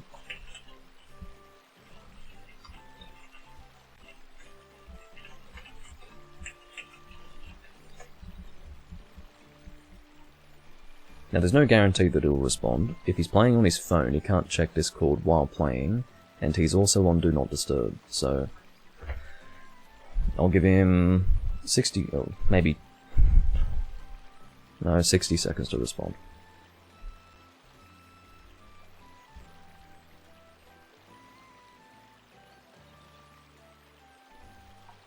In fact, I'll check to see what his hunter rank is.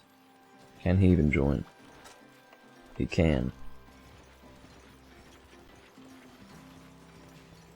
Oh, Kenda said his circle button died? I don't even... oh. Oh, he must be typing in the emulator chat. That's annoying. So what, we're just gonna continue without him?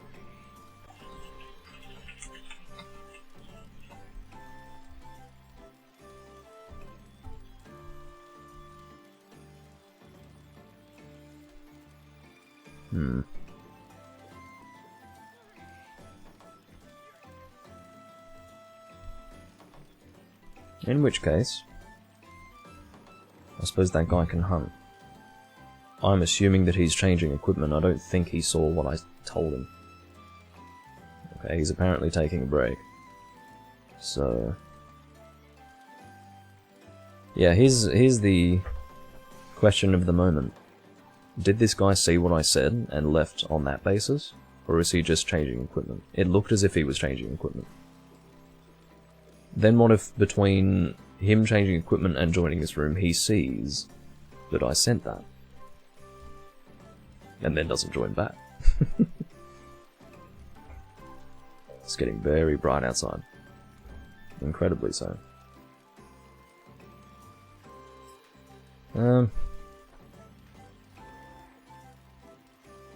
can possibly make an adjustment, but it's honestly alright.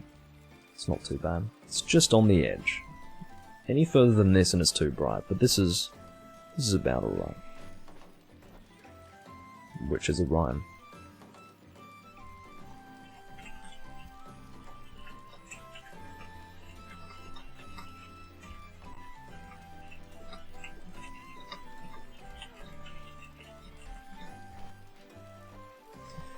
I said to him, sorry, there is a spot after all, you can join if you'd like.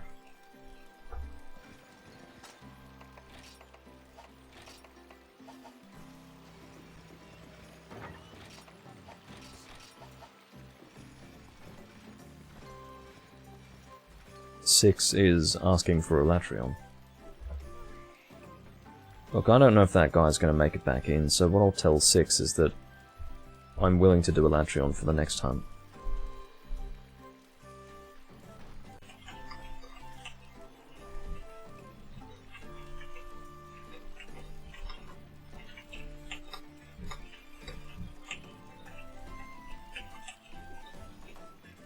Disable.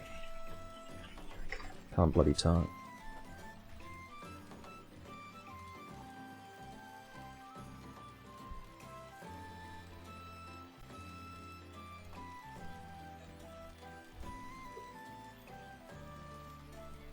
In the meantime, I think I will make a slight lighting adjustment. I'll be back in a moment.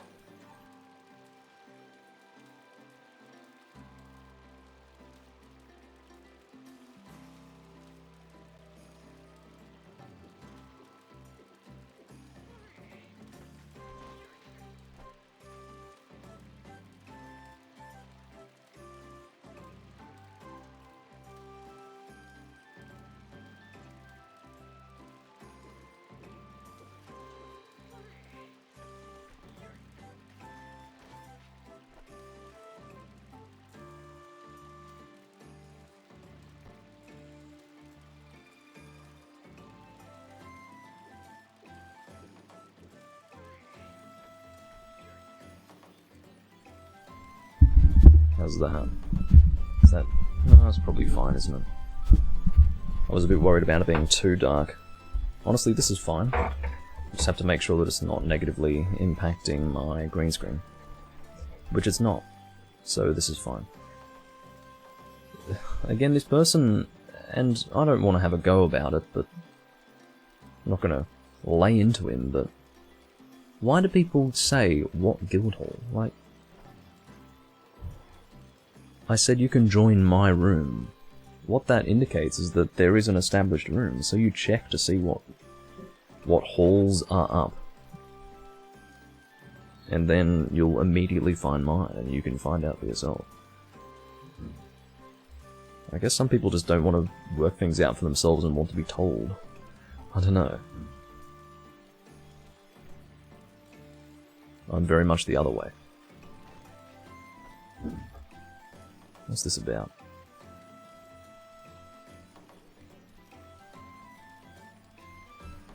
Well, he's probably pretty annoyed by that, but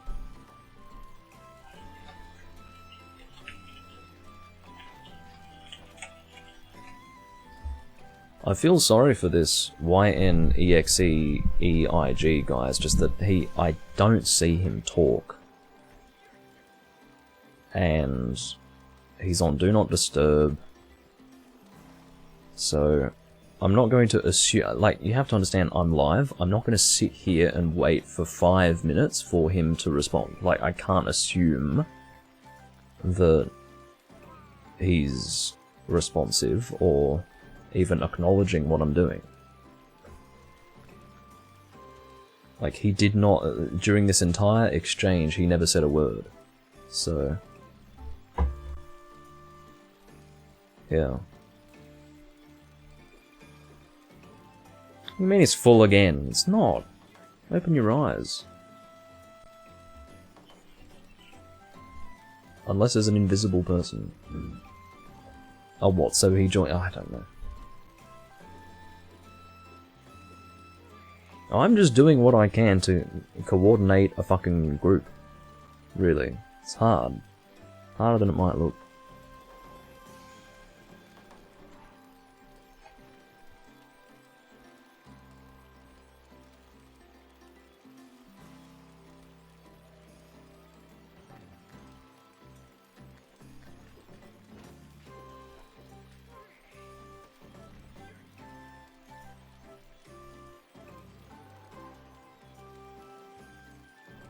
I think we might be finally ready to hunt.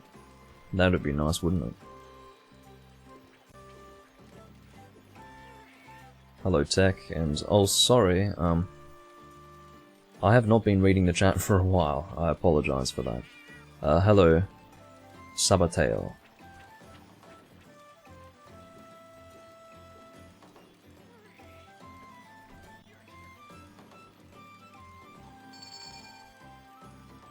Oh, it's a cultural thing. The willingness to bother others slightly with questions without looking for the answer yourself varies quite a bit from culture to culture and individual to individual. Well, I would say that it is a sign of a good culture if people can take responsibility for their own learning. Really. And I don't want to be inflammatory, but yeah. Seriously. Take responsibility for yourself, man.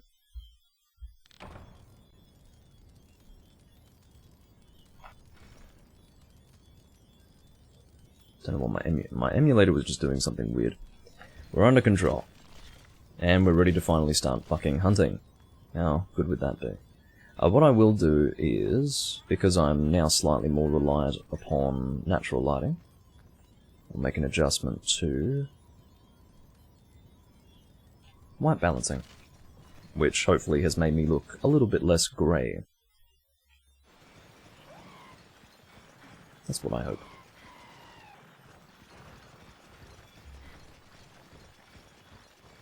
And now the lighting has fluctuated in the negative regard. Oh dear. That's alright. What's my emulator doing? Stop it. Alright. I'm using a DualShock 3 controller. So, PlayStation 3. That's what I'm using.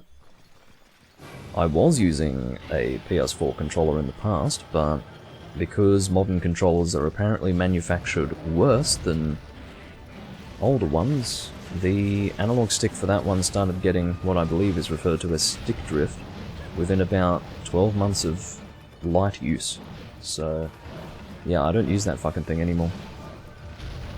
I'm currently using a PS3 controller. This is the third PS3 controller I have owned since getting a PS3. What is it? 12 years ago? I bought this one 8 years ago. So, red one.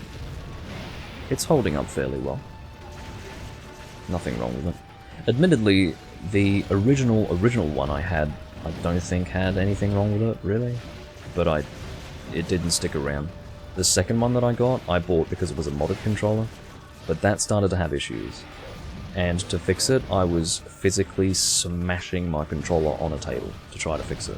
Which sort of worked, but it resulted in the controller breaking into pieces. So, yeah. No, the pink one is my DualShock 2 controller. And needless to say, I'm not playing on a PlayStation 2 right now. Well, it's stupid to say. It's not like I'm playing on a PlayStation 3 right now. Why did I say that?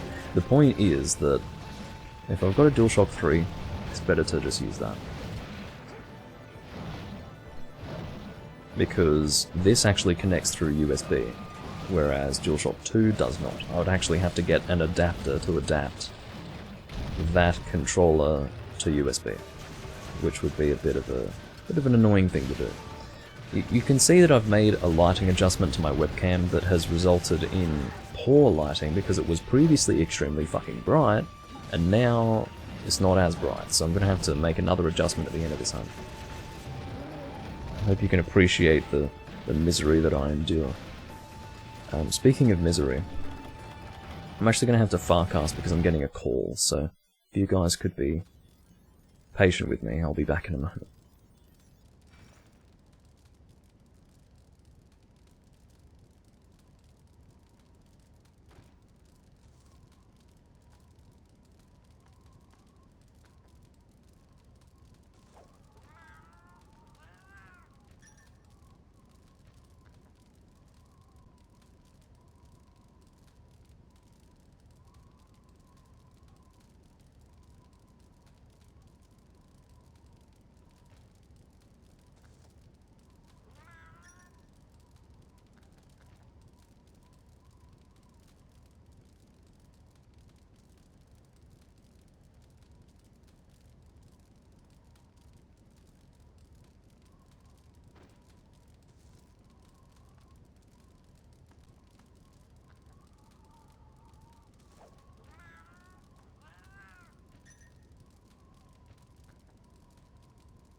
I was able to make a lighting adjustment as well, which was good.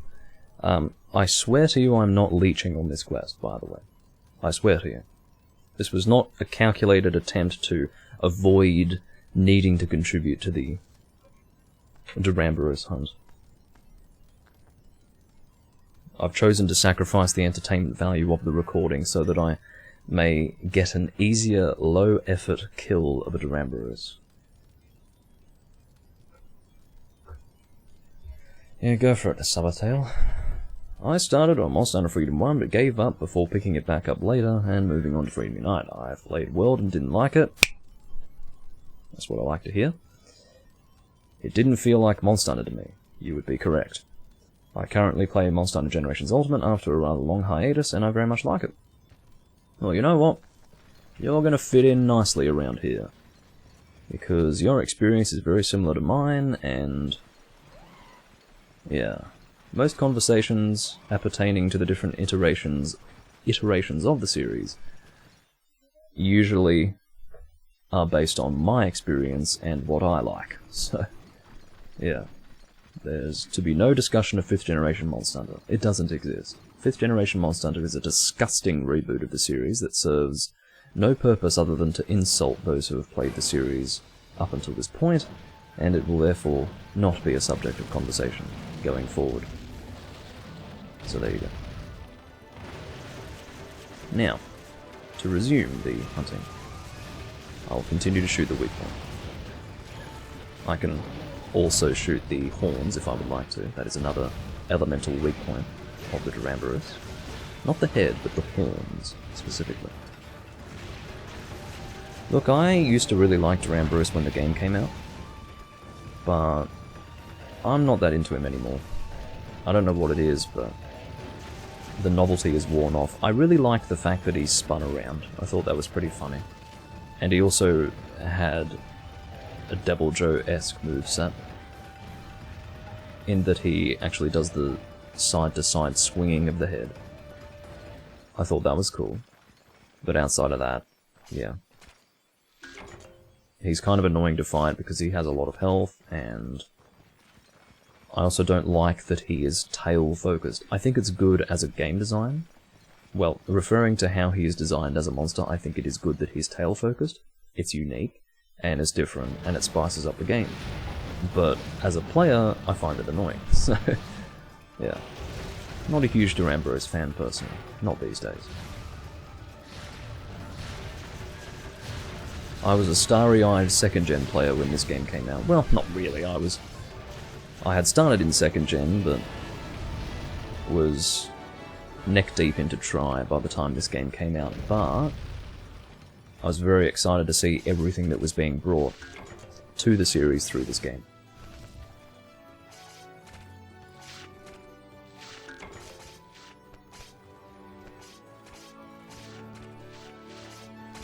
And that's right, Hosing.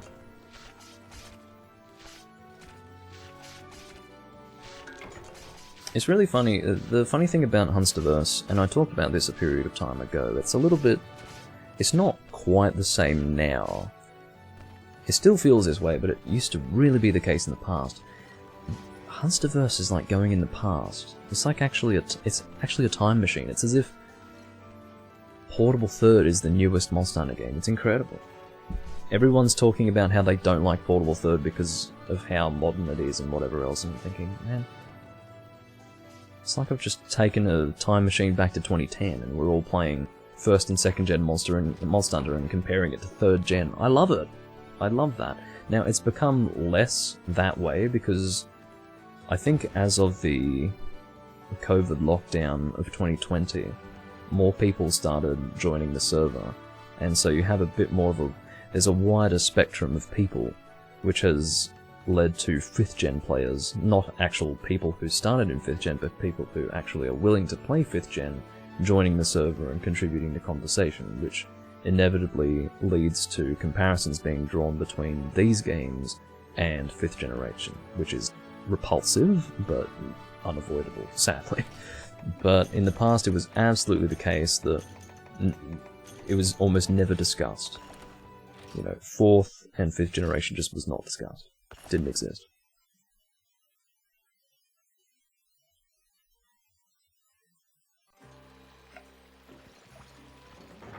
Well, you're doing the right thing, Eduardo.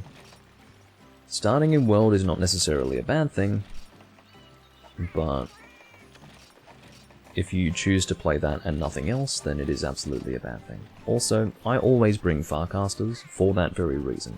The reason that sometimes you can be interrupted during a hunt, and then... Oh, that's right, I was about to do random hunt, but then I remembered that we're doing a lateral.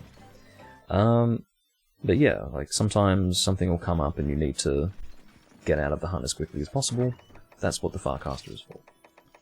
Always have a Farcaster, it's worth it. I'm gonna bring a hunting horn. What the fuck? Sharpness plus 1 gun lance, that's a new set. I'd almost forgotten that I made it. In fact, I did forget until I saw it again. Hunting horn, where are you? Horn. What would I like to use? I suppose... ice? I don't have an ice hunting horn in this game. What the jumping Jesus? Well, I'm not really impressed to see that. In fact, I don't think I will use Hunting Horn then. I want an Ice Hunting Horn, or... Well... You know what? This is a game where you can comfortably flash bomb Elatrion, so... I'll bring a Dragon Hunting Horn and ensure that we flash Elatrion out of the air. That'll work just fine.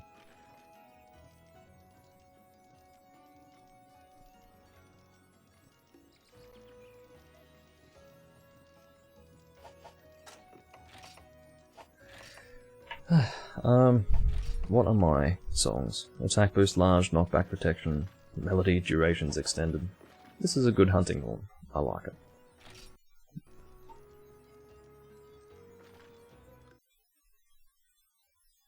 Yeah, Eduardo is absolutely correct.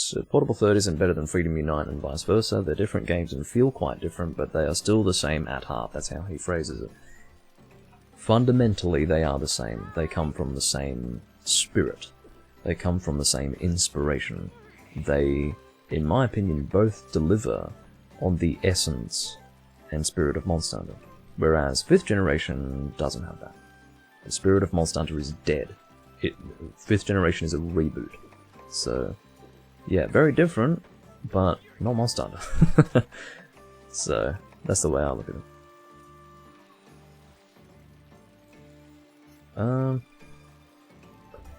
I think lighting is still kind of bad, isn't it? It's not great.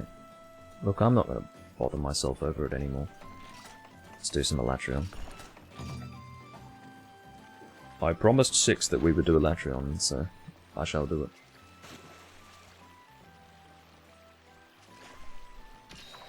Look, people are always free to enjoy 5th generation.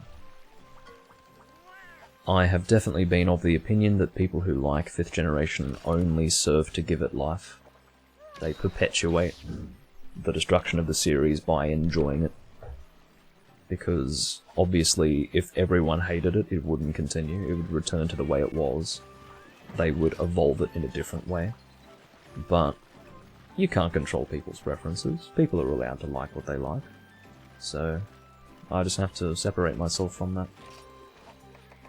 The funny thing is, and I've said this many times before, I'm not going to turn this into a discussion about 5th generation. I have to try to avoid that, but I just want to at least make the point that before Rise was even spoken of, I theorized that the next game to come on the Switch, because I knew that there was going to be a Monster Hunter game on the Switch, it was obvious, there was no question about it, that it was going to be on the Switch, the next Monster Hunter game.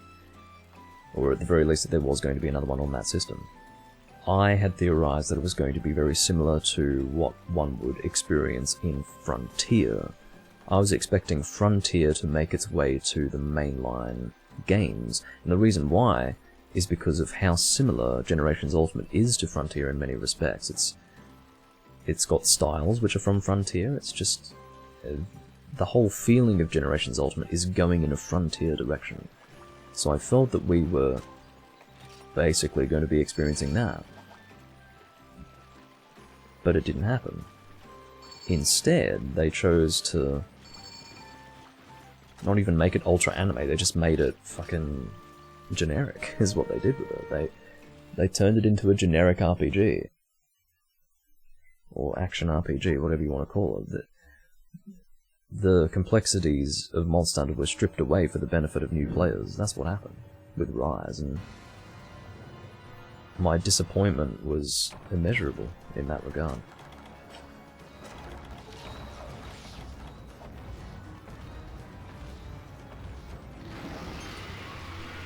Oh, I don't have high-grade earplugs on this Hunting Horn set. How about that? That's a bit of a shame. Alright, I'll start off with movement speed up. And I need to familiarise myself with these songs here. Okay.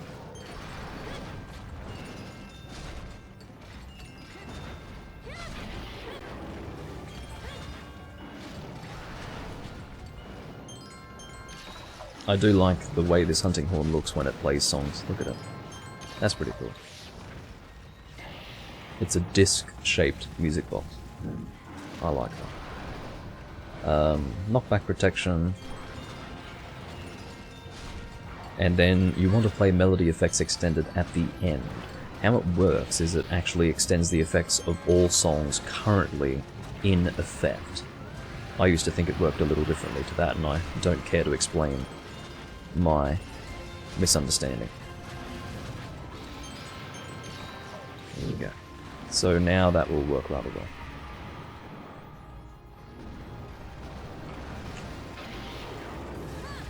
Fuck off. Keeping in mind that right now I am far from being elementally effective, but I have boosted the team, and now it is time for me to contribute, at least in some way, myself to the hunt, rather than my damage being entirely through the damage that I've given to everyone else. That is the point of Hunting Horn. It's more about how... That's why Hunting Horn is so good. You know, that is the balance of Hunting Horn. That is the way it should be. Your damage is supposed to be... Or rather, your lacking damage is made up for through increasing the damage of your teammates. That is how it always has been and always should be. That is the beauty of the weapon type. Thank you for the flash bomb. I was going to get on that momentarily, but I'm glad you are straight on that. Now I can be elementally effective and also hit the monster without difficulty. I'm happy to see that. Of course, as of 3 Ultimate, Alatreon became very difficult to flash bomb. As a form of balancing, of course. Oops, I'm a bit off target there. Well, he's now in land mode already. Yes, it sounds like a music box because it's called a music box. It's called Avenir's music box, I think. Yeah. Ow. Oh, he's in the wall. Hit his head. Oh, I've got evade extender. That's always good to see.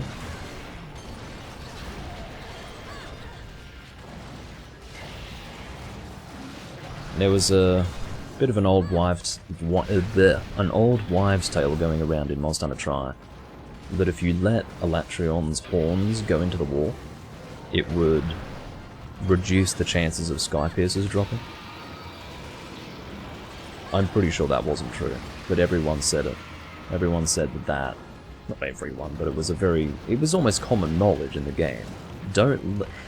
If you want Sky Piercers, don't use the wall because it will reduce the chances. I don't think it's true. I think that was someone's placebo interpretation of the situation. You know, they probably had a period of time where they used the wall and then didn't get a Sky Piercer and were like, oh, it reduces the chances, and then that just spread around as a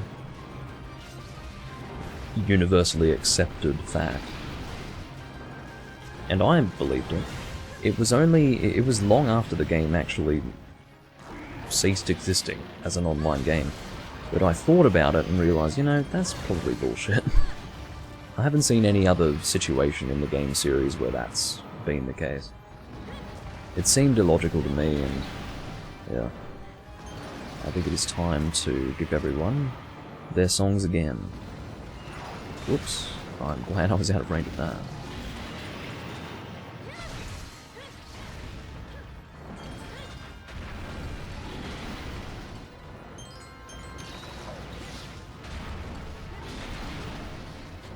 Can I remember knockback protection? I think I can. Did it start with orange? I hope it started with orange. Why has Nibba been held again? I allowed it last time you typed it, Tech. Oh no, my controller's shitting itself. Okay. Kind of awkward timing for a paralysis. I wasn't there to use it. So it turns out that it starts with red and then orange, then red, then purple. Seemingly, yes. Oh! That hurt. Right, now it's time for orange, red, orange.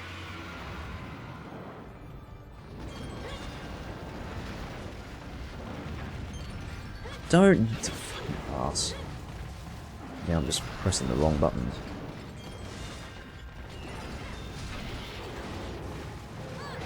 Need to get out of range of that.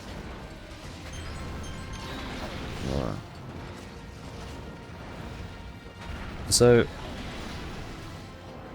canonically speaking, there is one Elatrion.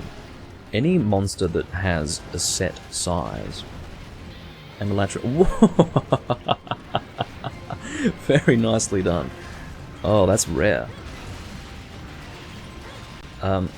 CD Beans just knocked Elatrion out of the air with Pellet Shot. That was fucking cool. Now, he should not be using Pellet Shot, and I'm going to tell him to stop doing it. In fact, I'm going to troll him for it. If he wants to continue doing it, he can keep fucking shooting it, but I will super pound him if he continues. Is he still using it? I'm going to watch him to see what he's doing. I will watch him very carefully. If he keeps shooting pellet... Okay, well, the monster's dead at least. What I was going to say is that any monster that has a set size is basically a monster that, canonically speaking, is a unique monster that exists as a single creature. In terms of the game experience, we're hunting it repeatedly. But story-wise, there is only one of that monster. So, that's how it works.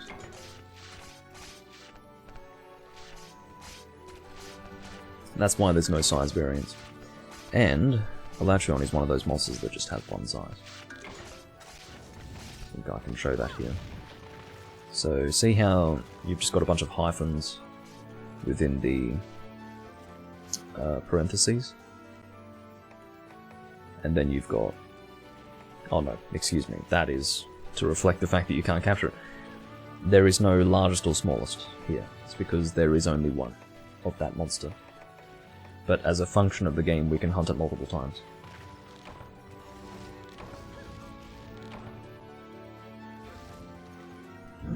That's how it works.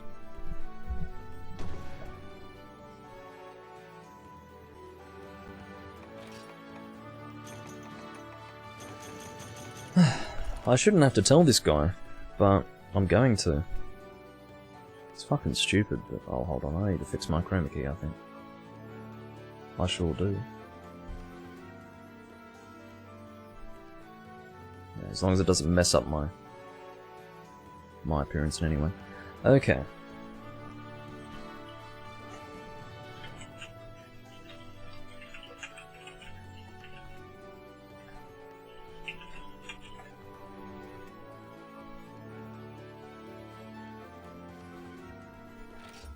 No person should have to be told not to use pellet online. No person should have to be told.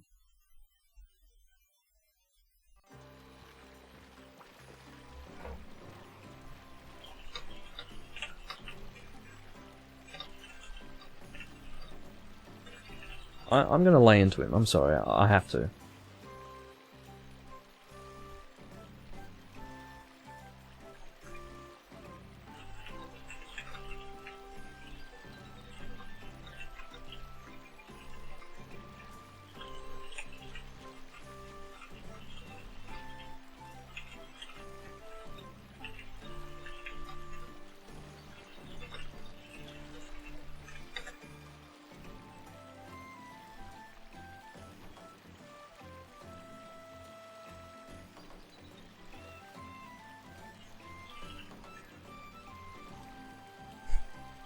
Arx is trolling, of course.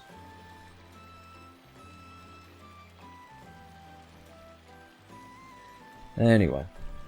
Imagine needing to be told not to use pellet. What an embarrassment. Alright. Random hunt. I need to fix my lighting. Honestly, it's a fucking Bulldrome! Stop giving me Bulldrome! What is wrong with this random hunt? I'm on cooldown. I'm on fucking command cooldown. Good in theory, but in practice it's pissing me off. I'm gonna kill someone.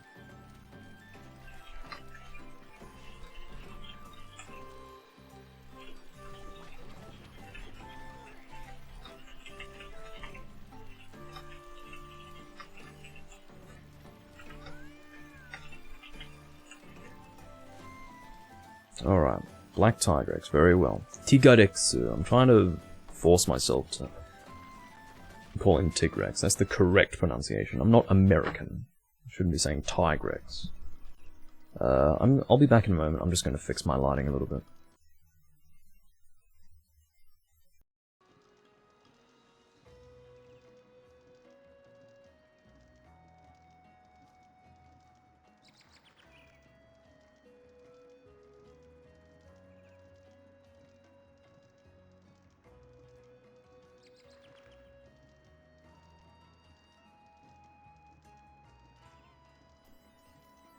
Alright. So this is going to require an adjustment. As soon as, I swear to you, hand on heart, as soon as I changed the room lighting, in other words, what I can control, incidentally I can't control the brightness of the sun, although I shouldn't need to tell you that. As soon as I make an adjustment to my room lighting, the sun gets brighter outside. I mean, fucking... This has literally been years of my life spent struggling to balance the lighting of my recordings. Anyway, now let's make a chroma key adjustment. Don't do that. Okay, that should be fine. I believe we are now under control.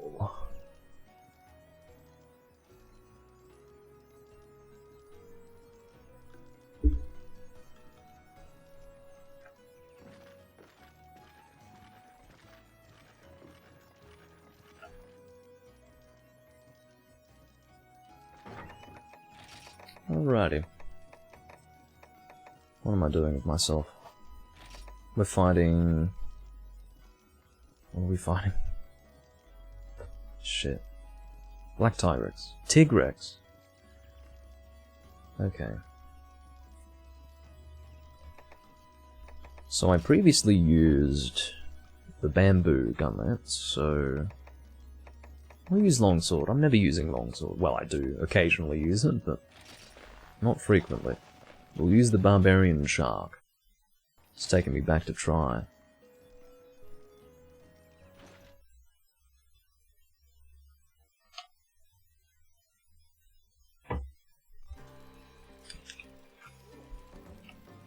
Might go and post before I... No, I'll pull my difference first. As long as I'm standing at the quest board, they know that I'm selecting a quest. There is to be no ambiguity here.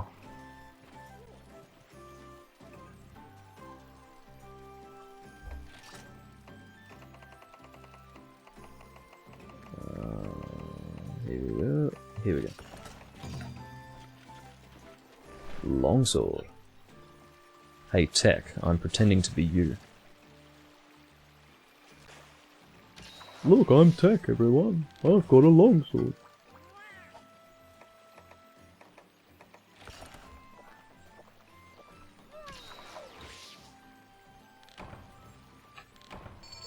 You can watch how I use longsword. You know, come to think of it, if there's a person who uses one weapon type specifically, their ability to comprehend a person's style or skill in relation to how they use a weapon type would be very different depending on their personal competency with the weapon type. So, in other words, Tech probably wouldn't be able to evaluate in any way how I personally use gunlance, for example. Oh no, he was trying to learn gunlance. Let's use an example that he... dual blades. He wouldn't be able to evaluate my use of dual blades all that well, but longsword, yeah. Because he's quite familiar with the weapon type. I'm going to put away the flash bombs that I have, because I don't carry flash bombs typically.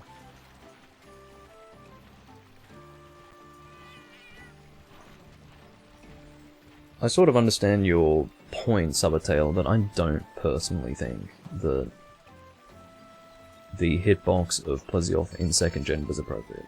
It was obviously dumb. I understand that it presented a challenge of some sort, but it definitely is not to be encouraged or even tolerated, in my opinion.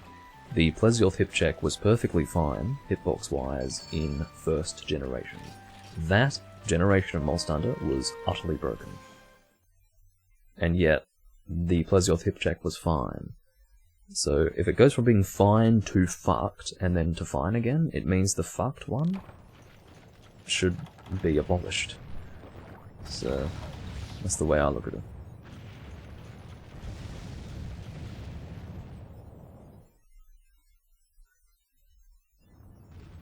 Well, I will check that, Makoto.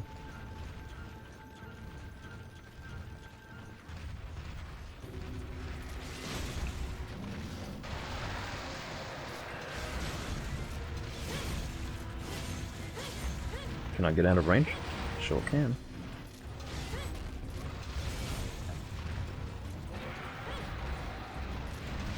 Whoa! Don't need a geyser blasting my anus.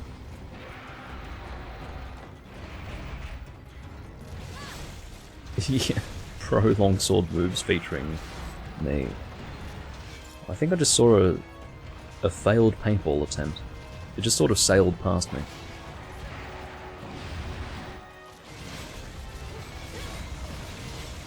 Ah, directional fade slash feels good. You were successful in hitting me, 6.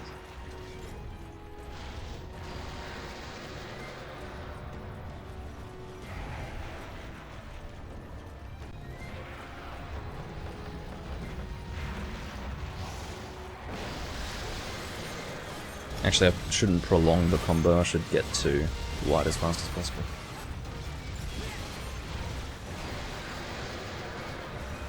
I'm diving to get out of the way of the damaging attack.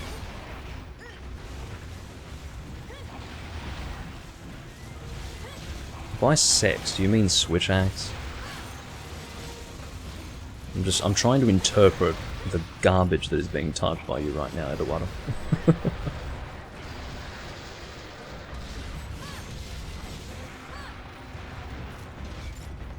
Looks like someone's using a poison weapon. The ridiculous roar is... So, the one where he stands rigid is enraged, yeah. But I think he can do the extreme roar facing frontwards, non-enraged, but I could be wrong. It could very well be the case that both are specific to rage mode. And to be honest, that's most likely. Oh, I see. What the bloody hell? Seems like a co-worker of mine accidentally called me. Because I was being called by him for the best part of 1 second, so I will assume that that was not intentional. I will assume. I can only assume. I'm happy to answer the call. I think it would be something that I could, you know, I'm sure it would be a quick question as to what's going on with something, and then I could say, yeah, this is going on, and it'd be like, cool, and then we'll move on. Just so happens that I'm live, so it doesn't really work all that well.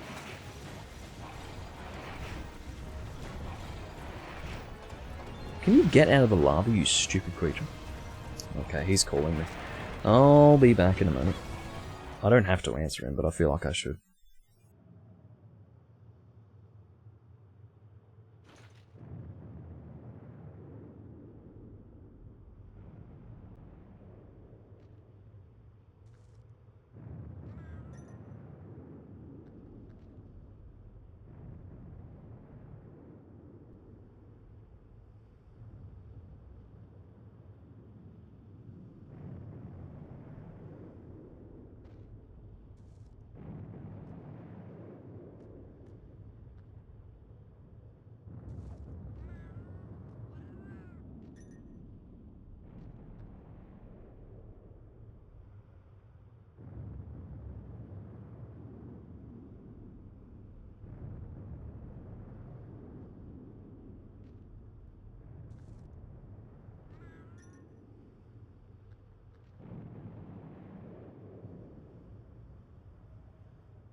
And I'm back.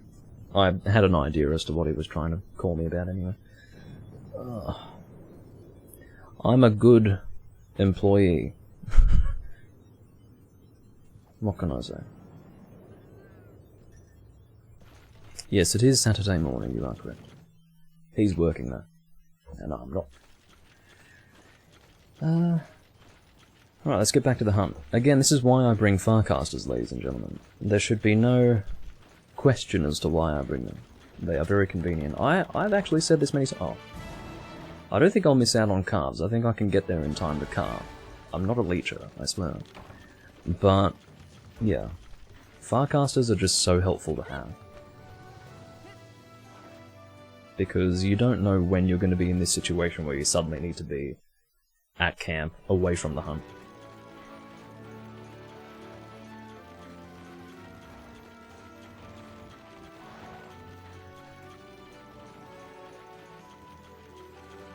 Look, Monster Hunter, in my opinion, third generation Monster Hunter is the best generation of Monster Hunter. The reason why is because Capcom managed to find that perfect balance of rigidity versus good game design. So in other words, first and second generation Monster Hunter, as far as the difficulty factor was concerned, was mostly related to the fact that the game was so rigid and rough that you were fighting the game mechanics more than you were fighting the monsters. But they made it so that the game mechanics were more challenging in third generation, but the mechanics weren't quite so messy. So for some people, like let's say for example, you had a person who played first and second generation and they were so used to the mechanics being messy that that was their difficulty factor that they overcame, and then they'd play third generation and the mechanics were smooth. Naturally for those people, the game would feel easy. But for those who didn't care about difficulty factor so much as they cared about how it felt to hunt a monster, were able to appreciate why third generation, and by extension fourth generation, were very appropriate improvements to the series. Now, the reason why fifth generation doesn't fall into that category, and I'm sure some people would make the very weak and pathetic argument that somehow what I just said in comparing third generation to first and second can apply to fifth generation in relation to all generations that preceded it, the reason why that doesn't work is because fifth generation is so fucked in regards to balancing that the hunt doesn't feel quite right. The hunter is too strong, and because the hunter is too strong, everything needs to rebalance itself in a very awkward way. You know, monsters have one-hit KOs, they do weird shit. The difficulty factor has to be achieved through very awkward means. I don't want to get into it deeply, because I don't want to deeply talk about second generation. Oh, excuse me, I don't want to deeply talk about fifth generation, but yeah, that's the situation. And in my opinion, fifth generation went too far, and Capcom knew that. They had no intention of not going too far. Their intention was to reboot the series. Third generation was this perfect middle ground, in my opinion. Really good in terms of rigidity. It's stylistic. It's a stylistic rigidity of the series. You learn to live with it. You take what a beginner would interpret to be really rigid and difficult to deal with, and then you become so used to it that it feels smooth and comfortable. That is a really important aspect of the series. That's what it means to learn how to play Monster Hunter. That's why you can be an avid and experienced hunter and then give it to a new player, and you can sit there and go, wow, they're struggling with the basics, and yet the basics for me feel so natural. That's what it's about. But I think it's too extreme for first and second generation. I think third is the best generation of Monster Hunter. That's my honest opinion. Something was posted by someone. 6 has... Oh, don't tell me it's a Latreon. No, it's not a Latreon. It would be purple if it were. What's he put up? I think he's under the misapprehension that somehow we're going to do his quests on a rotation, but it's fine. We're doing Tigrex again, but this is a standard Tigrex.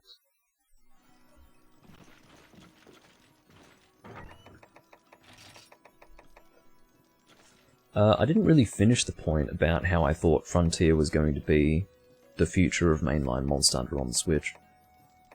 to finish that point, and it feels kind of weird to harken back to a point that I concluded a while ago, I thought that's how it was going to be, and I wasn't happy with that. I was sort of fine with it, but I wasn't happy with it. But when I saw Rise, I wished that it had gone the route of Frontier. That would have been so much better. And I wished that I was basically playing Frontier on the Switch instead of, well, having previously played Rise. And that was a bad experience. Really bad. On so many levels. It was just miserable.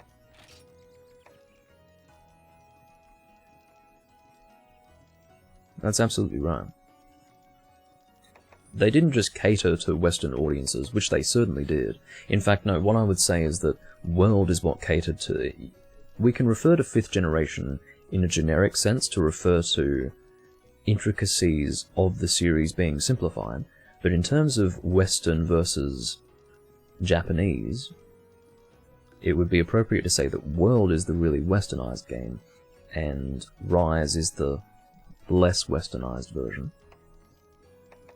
World was simplified in that specific way, in that it was very westernized, whereas Rise wasn't necessarily westernized, it was just made very generic. It became a very generic sort of JRPG experience, but more than anything else, rather than being westernized, they just made it so that it was more friendly to beginners. It was the ultimate beginner-friendly game. It's all about giving more to the player for less effort put into the game. So you reward them for less. And the reason why they do that is so that people don't lose interest. They don't go, oh, this is too hard, I'm going to go and play a different game. Capcom don't want that. They didn't want that with Rise. They wanted the player to stay interested, so what do? You make it so that they keep getting rewarded for almost doing nothing. And they do that for the whole game. The reason why that is an insult to the players of the series is because not only is that different to how old Monster Hunter was, it is the polar opposite to what made Monster Hunter special.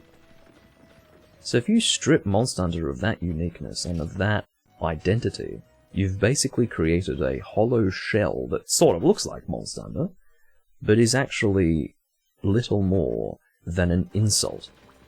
And the fact that people like that game is an indication of one of two things or both.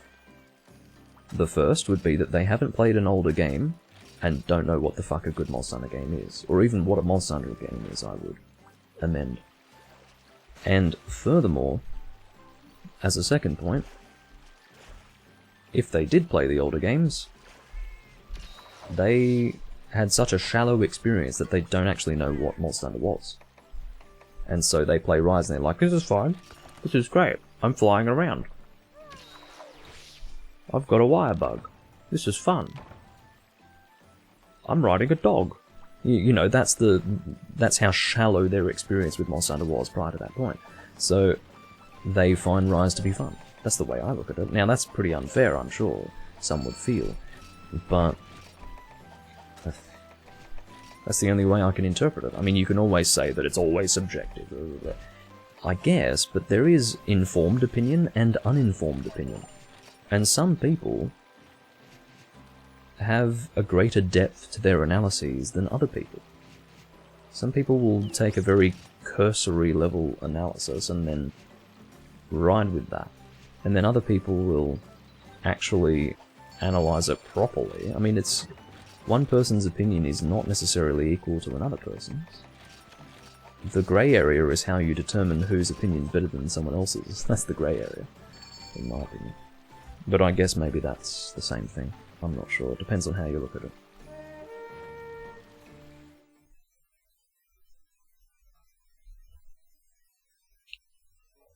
Yeah, when you say instant gratification, that's basically the point that I've been making from the moment I played Rise.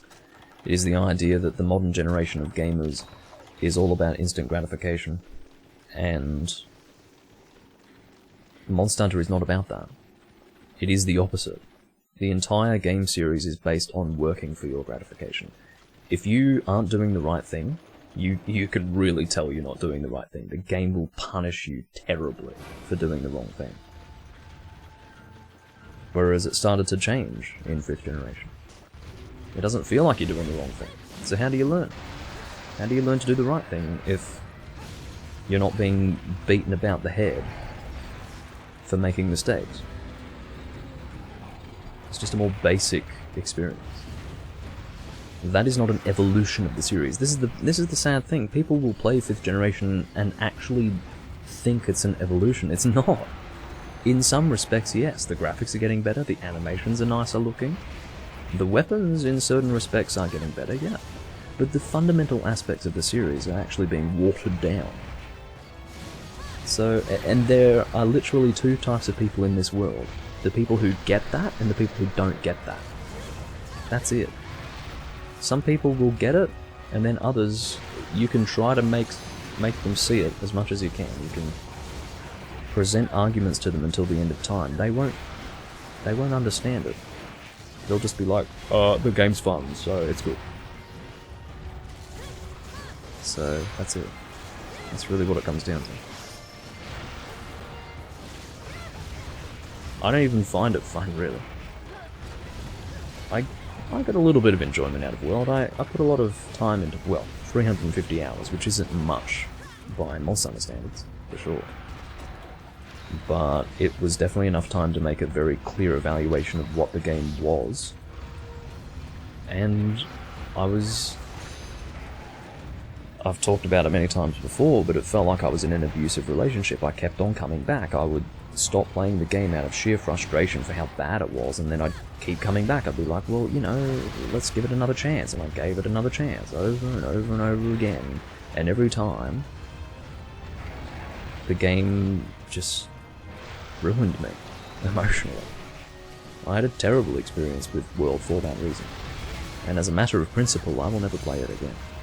So, the last time I played World was sometime in 2019. I think it was about August 2019. That was my last hurrah with that game. After that, I was done. Couldn't do it anymore. And I was done with Rise in less than 7 days after its release. I had come to the decision that I would never play it again less than 7 days after it released. So, there you go.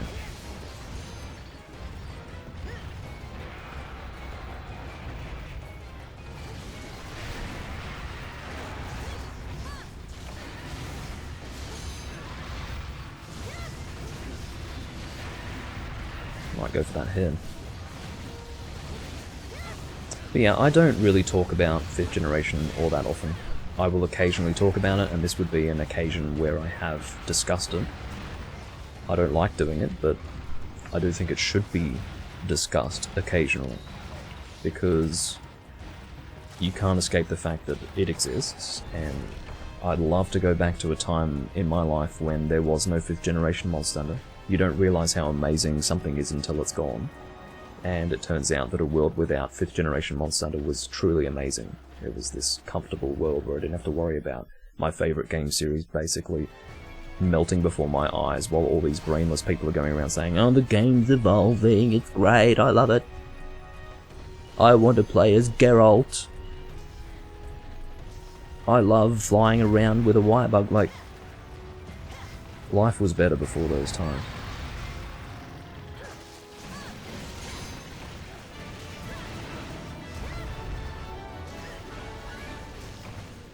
You should be glad that you didn't give Capcom your money.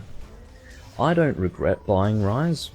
I don't regret buying it or playing it, because I needed to decide for myself how I felt about it. When I saw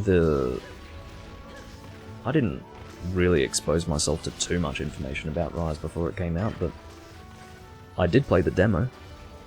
Having played the demo, I could have maybe made a decision as to whether or not it was a good game. My position when the demo came out, and this was obviously before the full game came out, was, at the moment, I don't like it. But playing the full game could present a different picture. Because whether you like or dislike a game is absolutely based on weighing up the positives and negatives. You know, the full game might have a lot of positive aspects that counterbalance the negatives, and I might enjoy the game. That didn't happen. That did not happen. the negatives absolutely outweighed the positives, and I couldn't do it. The positives, I can talk about the positives of Rise. The locations were great. I loved the locales, I felt that they were well designed and I enjoyed them. I also enjoyed the monsters, and I also enjoyed the weapon designs.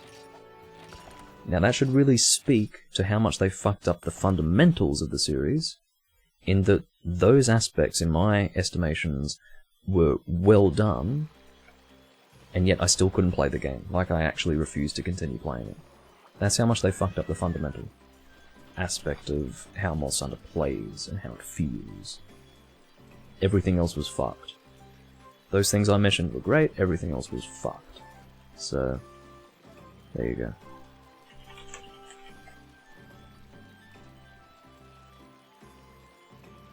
To Baroth.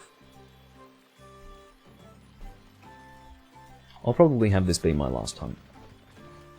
I don't really feel the need to reach the 3-hour mark.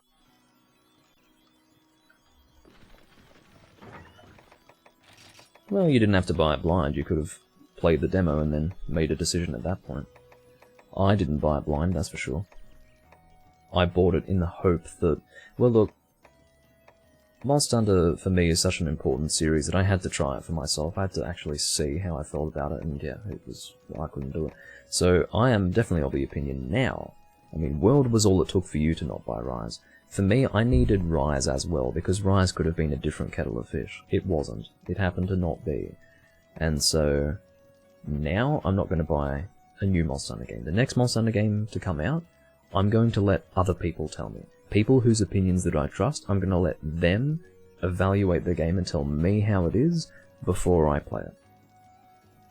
And my guess is that I'm not going to feel the need to play it. So, yeah. Feels weird to talk about the next Monster Hunter game. I think that's probably 3 or 4 years away. But, yeah. I'm not interested. At this stage. Because Capcom have shown a very clear lack of interest in the previous player base. It's very obvious. In fact, I would say the vast majority of Japanese players were left in the dust as well.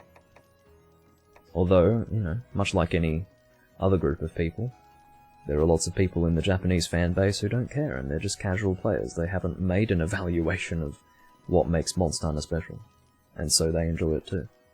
Someone that I talked to from Japan, I asked that person, how do people feel about 5th generation Monster Hunter? And he said that it's split about 50-50. About half of people like it, and half of people think it's absolute dog shit. So, there you go. Whereas before there was a universal consensus that it was great. So, I don't know, is that progress? I wouldn't say so, somehow. I wouldn't say so.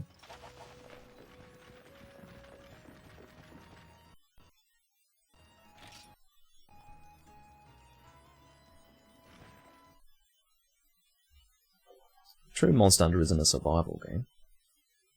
It depends on how loose your definition of survival game is. By the actual definition of a survival game, no. If I could technically say that trying not to die means that you're playing a survival game, then yeah, sure, but that would make basically every fucking video game that you've ever played a survival game, so yeah. Depends on how loose your fucking definition is.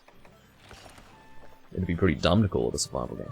A survival game is a game where you're given the bare minimum, and you have to go out and get all your stuff.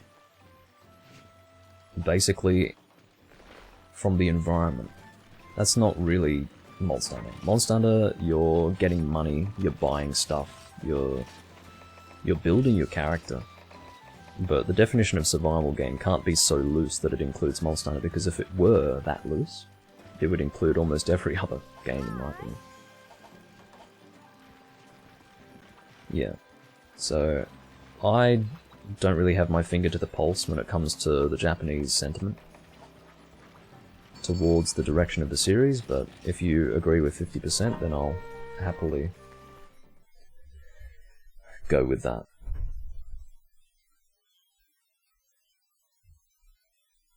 The dude who made that 3-hour video of Monster Hunter said that. Not that it really matters, though. There are arguments for it. You could technically say it's a survival game, but you could technically say that almost any other game is a survival game too. That's the problem with that. It's not really a profound statement. I mean, I'm not going to sit here. My life hasn't changed having realised that Monster Hunter is a survival game. Old Monster Hunter, that is to say. Oh, that's what it was! That's what I didn't like about New Monster Hunter. It wasn't a survival game. I like survival games. No. I think that's a bit of a missed attempt at making a profound point. But anyway. Or a failed attempt. And that's my interpretation of it. I don't know what points he put forward, so maybe he's got a point, I don't know.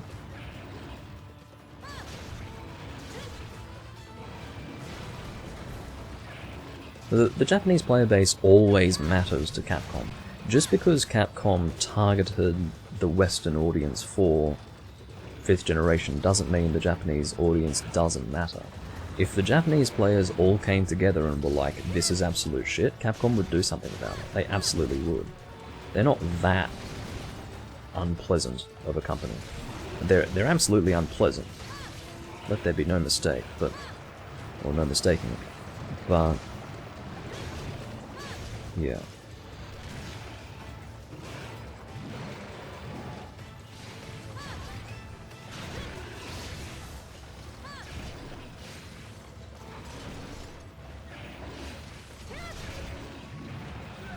Are we really splitting into 2 groups? I hate this.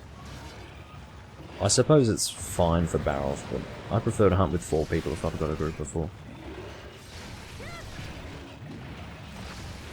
Yeah, of course the Western player base is where a lot of the money can be found, but...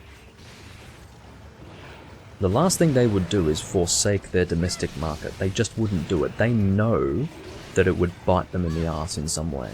They just know it. They know it instinctively. And quite frankly, I think they're Japanese before they're game designers. Well, no, I shouldn't say game designers. It's not the game designers who decide who's going to be... how the game's going to be marketed. But Capcom, they know that they cannot forsake the domestic market. It's because 50% of people like it in Japan that they're going ahead with it. If 10 or 20% of them liked it, probably a different story. So,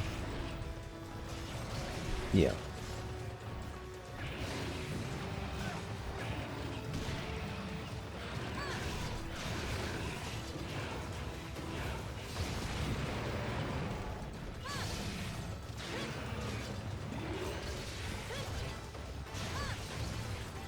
Wouldn't mind another poison. Haven't really been able to get a full shot out. I'd like to get it. You know what I'll do? I'll put you in a... oh, you're limping. What the fuck? Are you actually limping? Are you using the Yukanlos bow? I bet you are. Oh no, you're not. You're using the Barrios bow. I was going to say, I mean, that amount of damage that was dealt was pretty good.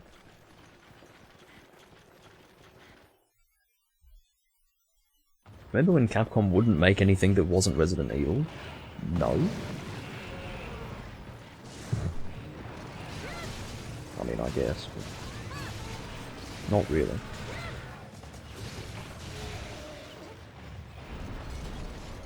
Oh, you mean in terms of Resident Evil style games, I see. I see.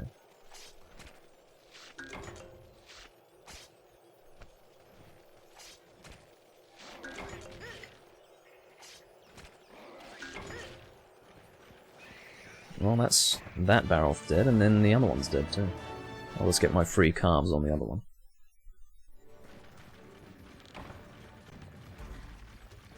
Not that I'm really in need, but yeah.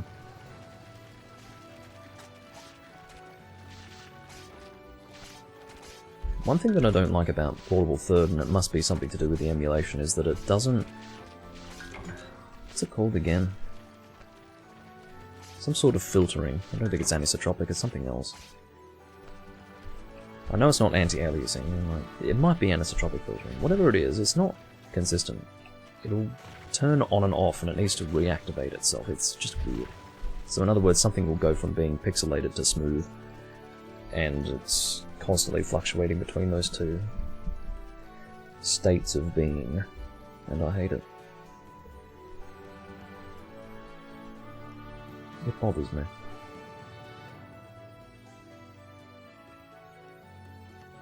Well, you say you don't experience it, but that would either mean that you don't have it on in the first place, so it's always pixelated, or you haven't noticed it. Seems to be an issue with the emulator. Okay. I don't think calling yourself a shit-brained peasant is really fair. But sure.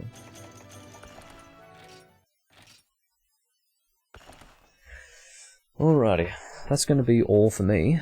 I do thank you all for watching.